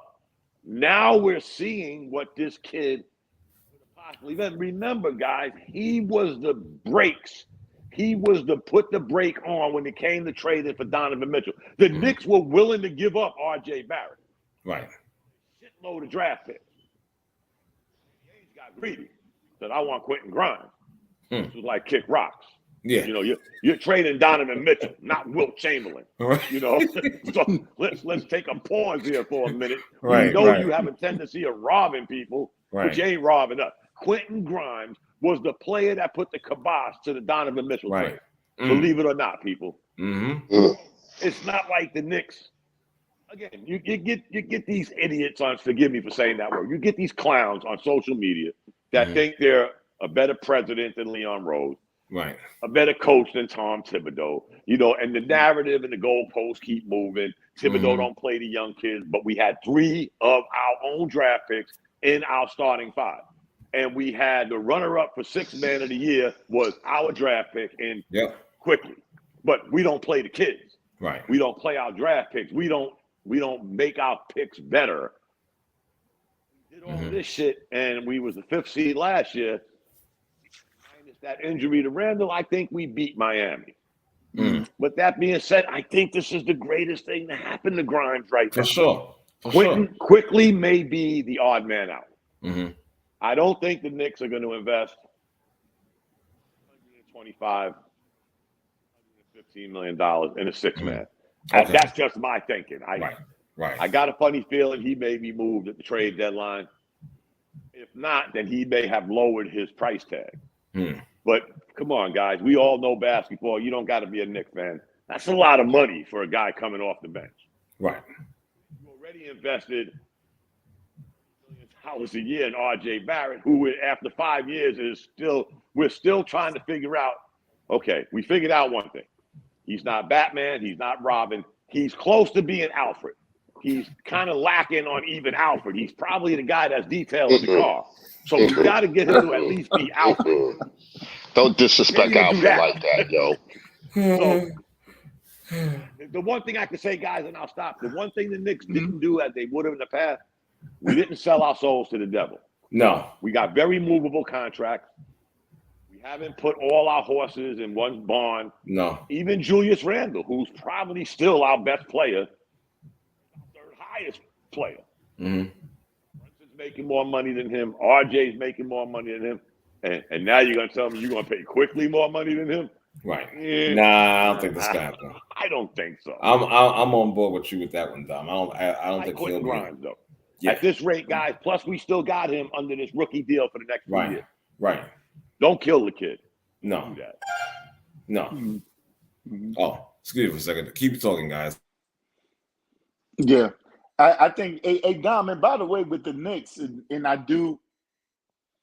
I've never disliked the Knicks. Man, it's such a great segue into whenever we get to talking about Draymond. One of the problems I had with the Knicks, because I think they were some of the, as far as that generation went, or that era went, I should say, they were some of the seeds in this particular style of basketball, like when we segue into Draymond. But the Knicks, man, I don't like to be a fair weather fan, so I'm Nets regardless. But again, it's New York, man. You know, so one day I was talking to somebody in the gym, and they were like, "Hey, man, what do you think about the legacy of Messier?" And I was like, "Messier," and I'm sitting there, and I'm like,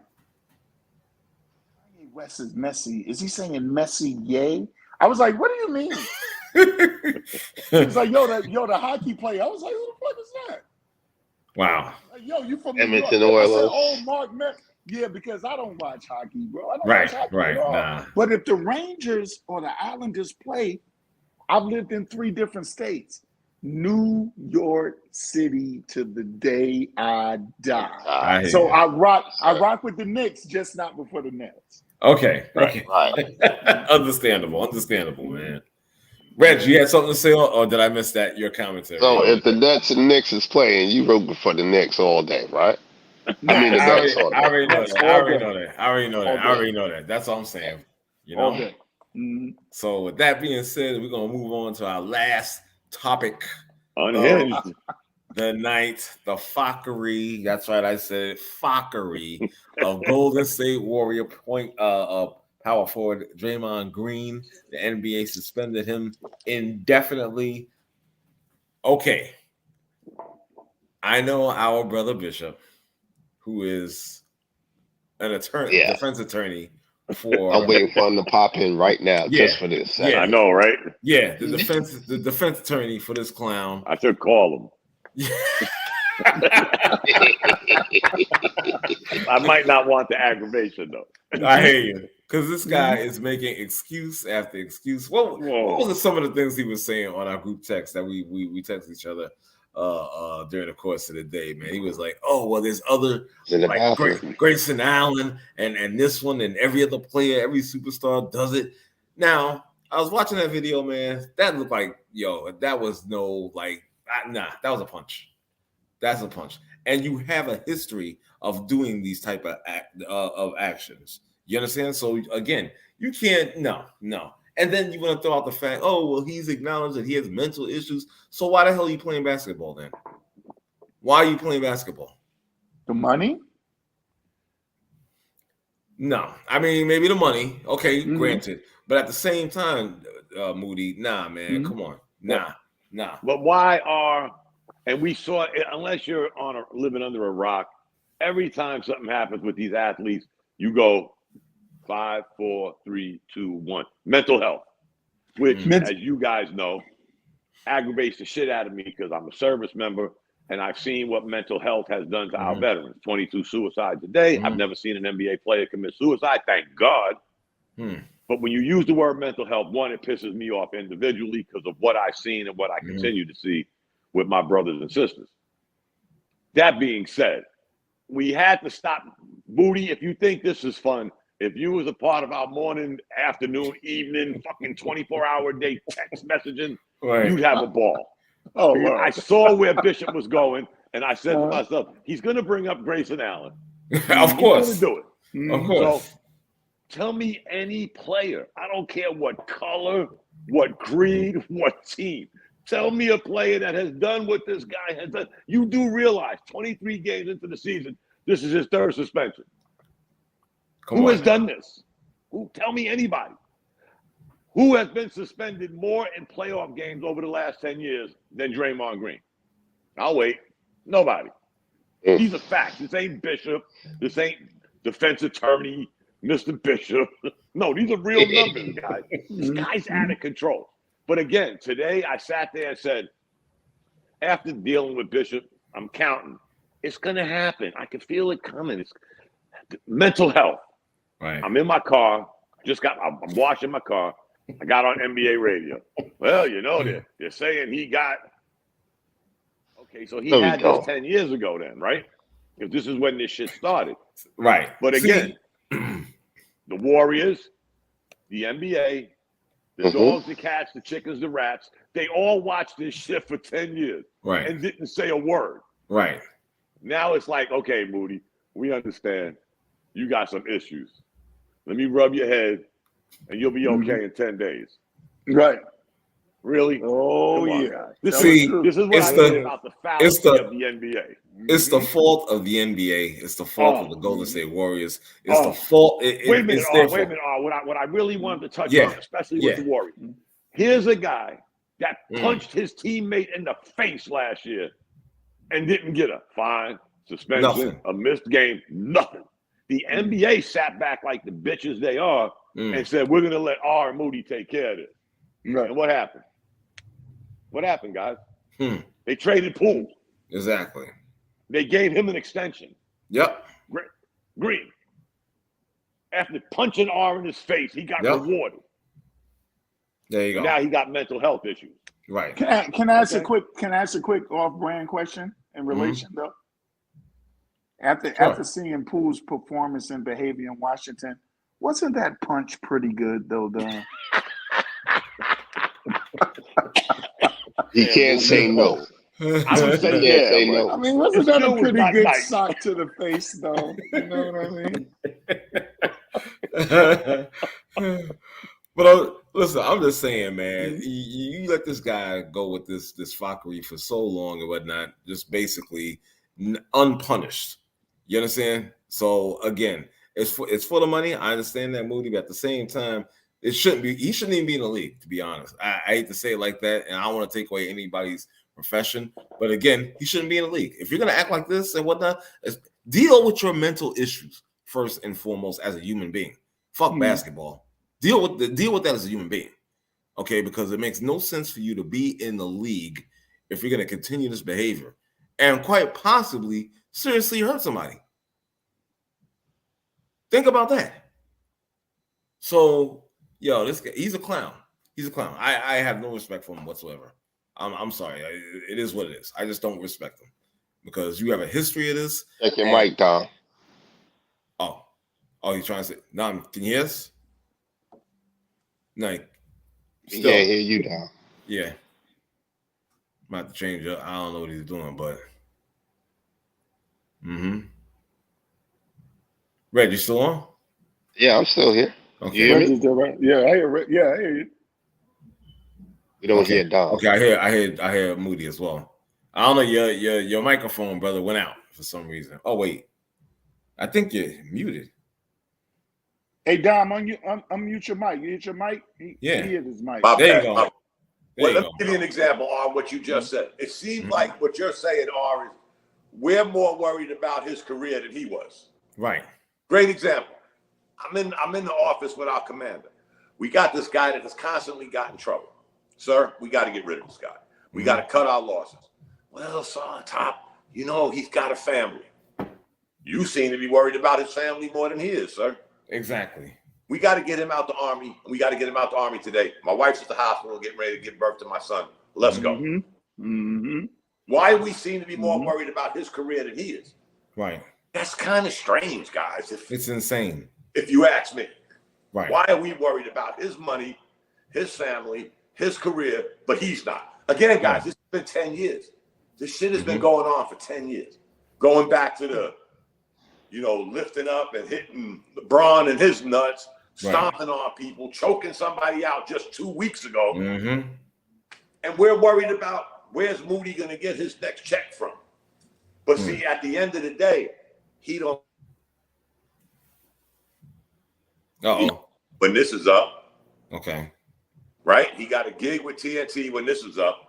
He's running his podcast. He uses to apologize anytime he's got a reason. He grabbed my shirt. So you did Mortal Kombat because he grabbed your shirt.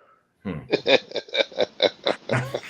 don't get it, fellas. I don't. I mean, I can't worry about the next guy's paycheck when I got a paycheck to look out for. And the Warriors are the biggest criminals in all of this shit. Don't forget, guys, without getting too crazy, it was only a couple of years ago Steve Kerr could run the country. But he don't say shit about what's going on. To this minute, guys, he's done mums the word on this incident. Exactly. That right there is something. Yeah. That right there is something because like you said, Dom, he'll speak on damn near everything else. Yeah. But on this one, you turn into a mute. You don't have no defense. Yeah. 2 years ago, he could be president of the United States. Now he got nothing to say. Right. Really? Come on. 10 years, guys. 10 years of this shit. What? I forgot. Who said the most famous triple single guy? That was you. Yeah. Hall of Fame triple single. But he's got, here's the funny thing, guys. We're talking mental health, right? Right. But what's the biggest thing you always hear about Draymond Green? He's one of the smartest ball players. He did all of that with mental health. God bless him. I'm not knocking him. God bless him. God bless him. Right. Okay, so let me ask y'all this. Okay. Ron Artest or Meta World Peace, whoever he's going by now. Didn't he have mental health issues also? Yeah. So he's But But did he have a history as this guy did? Right. But did we see if you look good enough, and none of us are doctors, but if you had to pick one athlete in the NBA that you thought might have had mental health issues, wouldn't it have probably been Ron Artest? Well, that shit he did the hard was bad. Yeah, might have started with Rodman or Bill Lambert. Right. I give you a lot of mental health guys if that's But I mean legal, because we come to find out during all these documentaries that he actually had these problems long before he became an NBA player. He had some form of mental health issues, and not to put color into it, we know how your community is about admitting problems like this, coming clean with problems like this, and he grew up in Queensbridge. Tennessee. You know what, I think I got something running. No, he wasn't going to do that. Because again, no shade, your community does not do that. Y'all want to Hey Dom, you with all your brothers, just say the black community, man. We agree with you. Yeah, And plus, you know, if somebody don't like it, we could get mental health and meet them somewhere and scrap. but when all of this unfolded, guys, and you saw the documentaries on Ron Artest, come on, man, you wasn't shaking your head saying, "Do something was wrong with him." And I'm not even talking about the malice in the palace. I mean, just his mannerisms and the way he acted, and he was a little different. Yeah, exactly, Brett. Sure. I'm not going to say. I admitted this. So I have a book I'm going to self-publish. It's just a book of idioms and what I can't say the name and all that stuff. But I give you guys one line from it. It says athletes, entertainers, ingrates. Those are who we breed selfishness and then condemn the same. We breed selfishness and we condemn the same. All these years, I'm a real practical guy, man. Like my thing is, Draymond is not the inventor of this shit. By no stretch of the imagination. As a matter of fact, when you look at some of Draymond stuff, it pales in comparison to some of the 80s and 90s. Because I put up, if you go on YouTube and you put in NBA's dirtiest plays, do yourselves a favor, but you guys already know because you guys are all sports aficionados, but go in there and put in NBA's dirtiest plays from the 80s, 90s, 2000s. Green is he's light work. Not a doubt. He's light work in comparison to those guys. So here's the thing. One thing, let's go back to what Reverend Dom said with this mental health.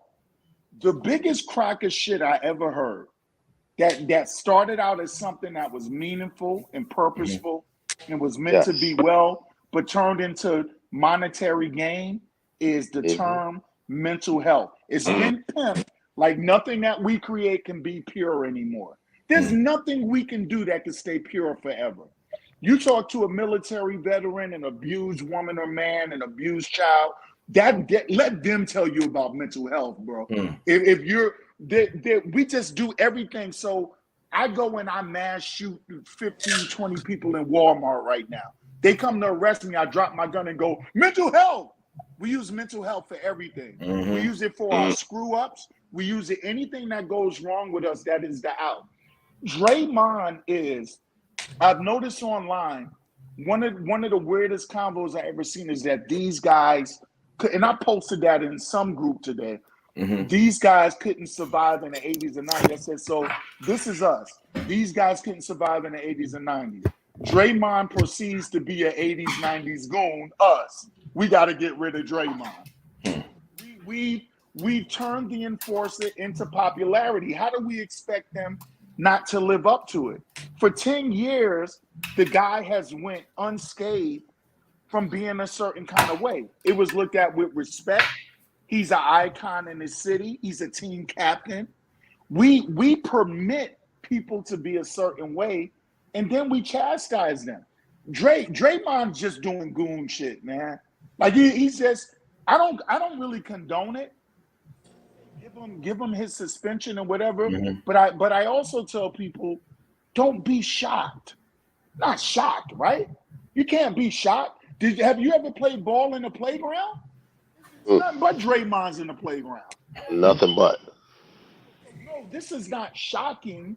He's just another guy that in the league that has gotten so delicate, because when you let inmates run the prison, they can alter your whole system. Right. Rather than controlling the inmates, they let the 80s and 90s inmates run out of control. Oh, they let some of the 70s guys do it too. They let them run out of control. And then what we have now is an NBA that if a guy catches a dunk and swings from the rim and lands on the floor after doing something spectacular that he knows is going to be on ESPN #1 and goes, they tee the man up now. We've let so much nonsense go that we punish these simple things that go on. So I'm not. I just I can't be mad when disillusioned people and misguided people take advantage of what they work. Believe me, the NBA. This is not a basketball industry anymore. Music is not a music industry. Acting is not an acting industry anymore. Everything is about monetizing. Yep. We created the problem, so deal with it. I mean, if Draymond is suspended indefinitely, so be it. I don't care either way. I just want to say some of his brutal moves, very favorable. Like if you're gonna be like an idiot, yeah, put somebody in the headlock and squeeze them, son. Hit somebody with a reverse punch. Like, go out big. Draymond has tens of millions of dollars. He doesn't care. He IG LeBron and say, "Hey, big bro, as you can see, I'll be sitting out for a while. What's up with them courtside tickets?" It's a joke to him. It's a joke because we made it a joke. You can't breed selfishness and then condemn it in the next breath. But does it just go to prove the hypocrisy of the NBA, Moody? Because this is what you wanted. You wanted to get away from everything you just said, Moody. All of us were around for the 80s and 90s NBA. We've seen the Goonery. We've seen the Charles Oakleys. We've seen the Masons. We've seen this. We saw this movie. And so did the NBA. And the NBA said this is killing out again. To Moody's point, money, monetary. It's killing our ratings. People are not into this no more.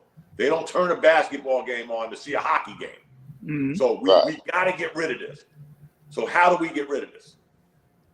When Moody does it, we'll punish him. When R does it, we kind of sort of like R with his truth. Right. We won't mess with him. So again, now you open Pandora's box. And how do you close said box? Oh, I got an idea. This John Morant kid.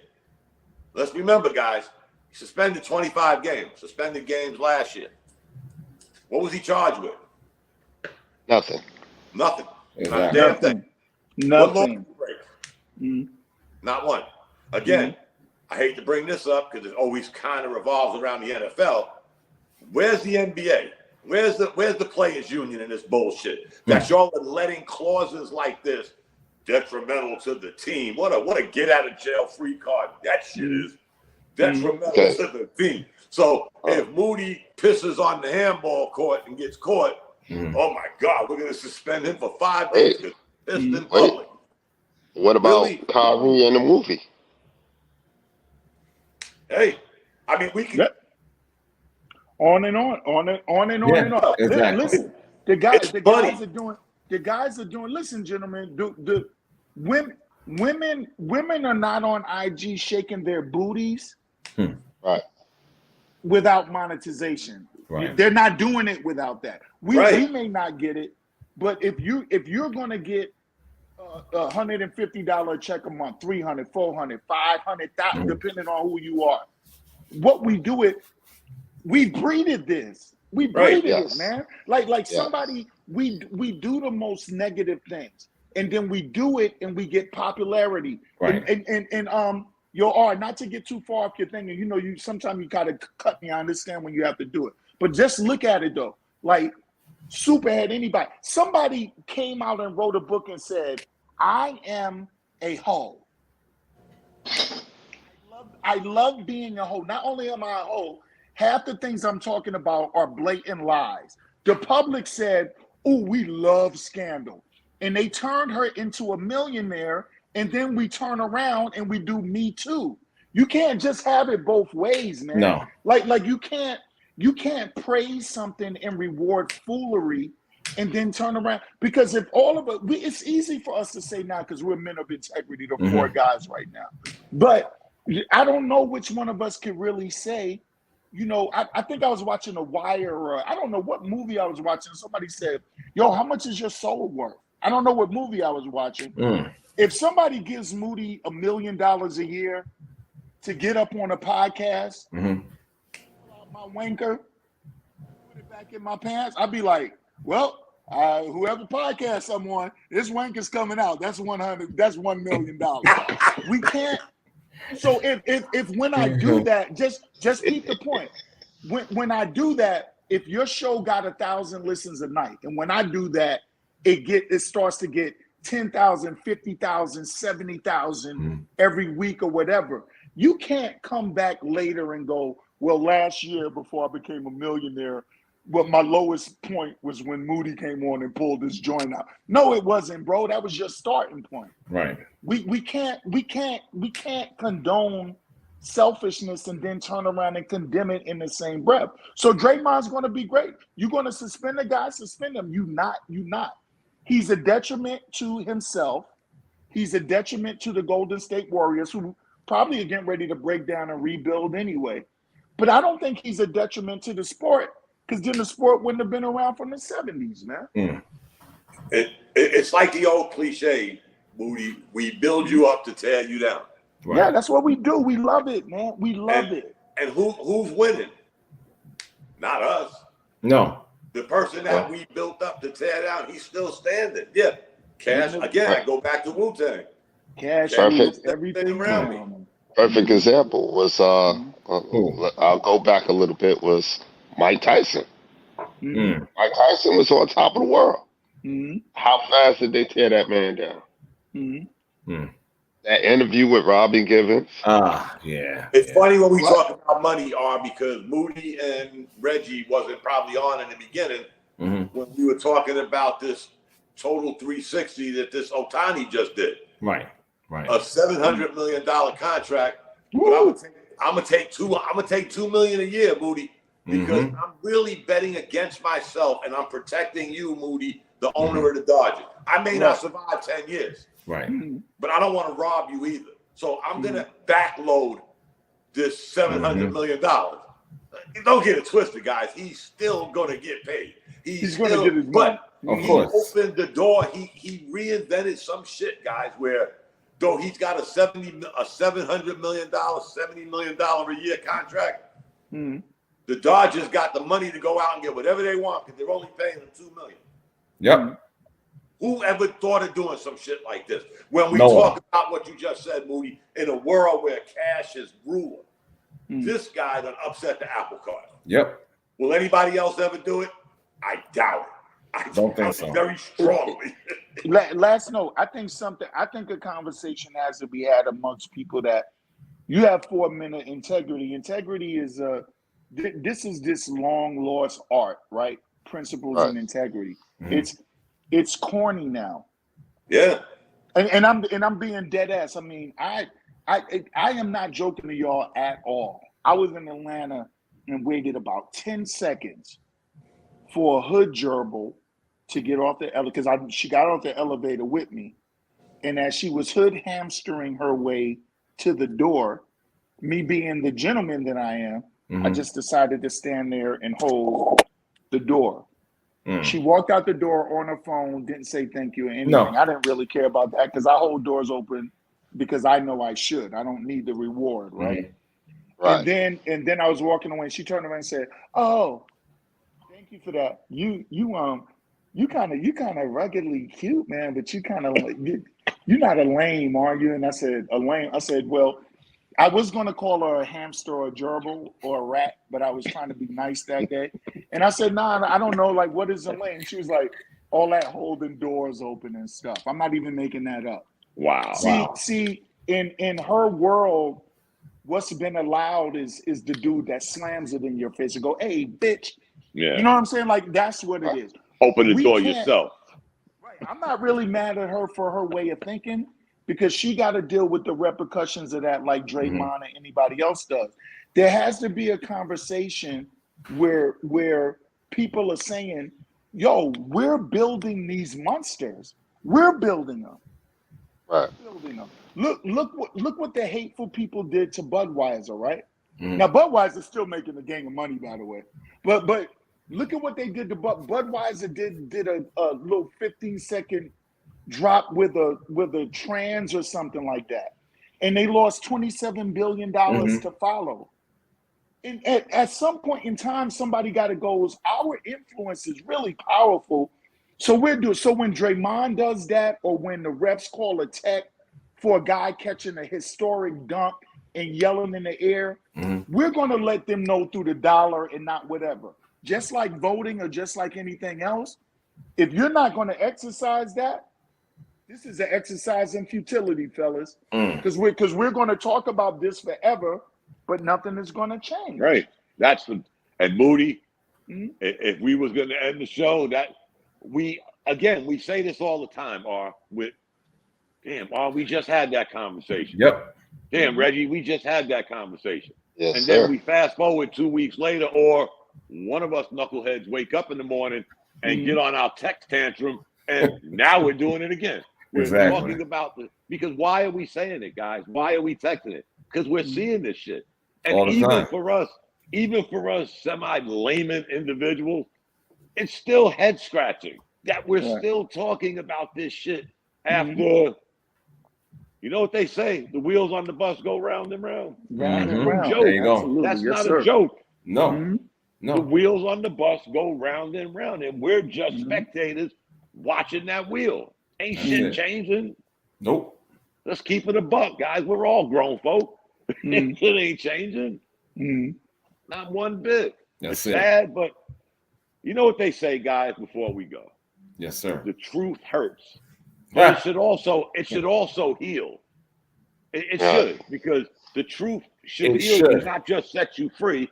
It should heal you, because none of us like to hear the truth when it's aimed at us. But the truth is the truth, guys. We could put shit on it. We could put honey. We could put sugar. The truth is the truth. It's still shit. You can't hide from the truth. So why not just say, okay, I get it. I do. I may not like it. Again, we're all grown folk. We've all heard the word no. We all heard you ain't gonna count the shit. Whatever the case may be. We've heard these stories, but now we're grown and we're saying, like me and you are, we're probably the oldest guys in here. More than likely. So we've heard this. I doubt it, but go ahead. But you look too damn young. Yeah, for real. Stop. We sit here and we say this shit. Moody, if you was to come on here every week, you would hear or try to come on at 5 to 9, 5 to 8, and catch me and R before the show comes on. And me and R be saying, "Hey, we just talked about this shit 2 weeks ago." Exactly. Every week we're saying the same thing. Goes around. The wheels on the bus. All the time. All the time. So you know, again, Moody, 7:55. Hit your camera and enjoy me and Dum Dum R being Dum Dum. Exactly. Talking about, damn, we just said this shit. We just said this. Then Moody, we will wake up in the morning and I'll send out my little motivational quote for the day, and boom, Pandora's box starts opening, and then when Bishop wakes up, it's over. And this shit goes on all day, Moody.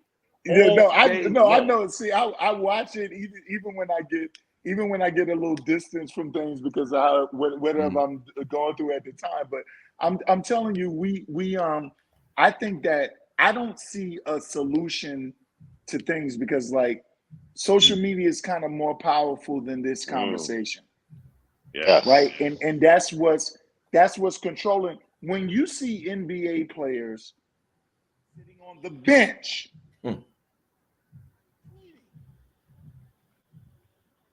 IG, you know, inmates done ran the building, bro. Yep. And if you just keep watching it, it's like I tell everybody, I say when you look at the like reality TV, I don't care what you're doing, beer, whatever it is. When you look at something being glorified, you don't understand. If I watch something enough, it entertains me. Anything negative I watch enough and it entertains me, it becomes a detriment to you, whether you know it or not. You're never going to be too old to be influenced in this world. Never. Not there's not an old cat and there's not an old queen in this world that still can't be influenced by something. So what have we done? We've allowed people that type. I'm a troll's troll. Like when I get on the internet, like I try to make powerful statements. I don't think they're that powerful. You know, I try to support all my brothers, whatever they doing. If I catch it, I try to make sure I try to support them and share it out and stuff like that. And then my other social media job is to promote my podcast, which I'm on hiatus. Mm-hmm. And then my fourth social media job is to make trolls feel like garbage about their life, if only for 10 minutes. That's why I get barred, I get banned all the time, I get kicked out of all the groups. So I'm gonna tell you, because we're so powerful, we've let it get out of control. Draymond will get on his podcast and laugh about his suspension. You want to know why? Now, podcast is monetizing. All right. It's chump change to him. Mm-hmm. But Dom, what did you say? Rules everything around me. Cream, get the money. Dollar bill. That pocket change that Draymond is making is somebody's annual salary. Basically. Yes, sir. Yeah, right. So until we remedy that, these are just insightful conversations. I have to admit something, Reggie. This is probably the most peaceful and calmest unhinged episode we've ever had. I did, and I'm so proud that you said that, because the whole time Angus was sitting there like, yo, I know my brother is going to do something. It's going to make me Buddha. Angus, did I do good? Yeah, yeah. You. That's why I said that. Moody, ask Reggie. On a certain night, R actually added this stuff in now. We'll get to it's the unhinged portion. And it's just like, oh my, like tonight, we went unhinged, but we kept it nice and mild. Calm, nice and peaceful. Mild. Exactly. You know, it was great. Yeah. I mean, we normally get out of pocket. We didn't have combustible elements with us today. Yeah, it's all of us. Hey, Dom, I've been on shows with you enough. Dom, you gotta admit, I acted like a regular human, like I did right by the village, man. Yo, you made the villain a good guy, but hey, exactly. That's rare. That's rare for us. Moody. It's very serious. Rare. I mean, I love all these brothers, man. We've been doing the same thing, bro. a minute same now. thing, bro. You know, we've been through some ups and downs, but when we normally get to the unhinged, don't let him fool you, because he got his little cute ass picture in the corner. Whatever. He's the instigator. Exactly. When it comes to Big unhinged, time. it's Reggie the instigator.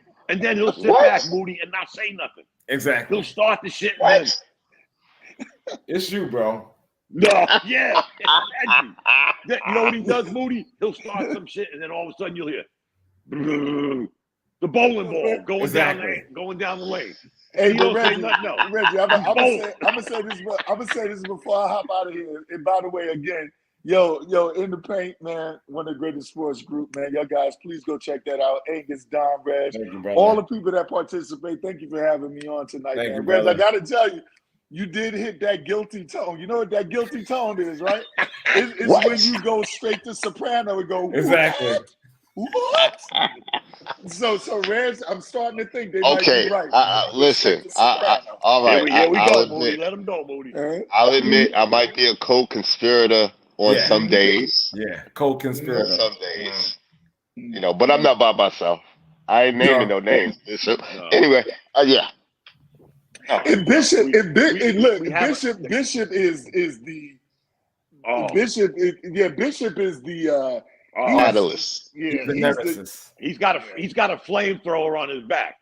He's the nemesis. He walks around with a flamethrower. But hold on. I'm not on this. Normally, at the end of the day, Moody, for some strange reason, maybe it's out. I'm always defending R.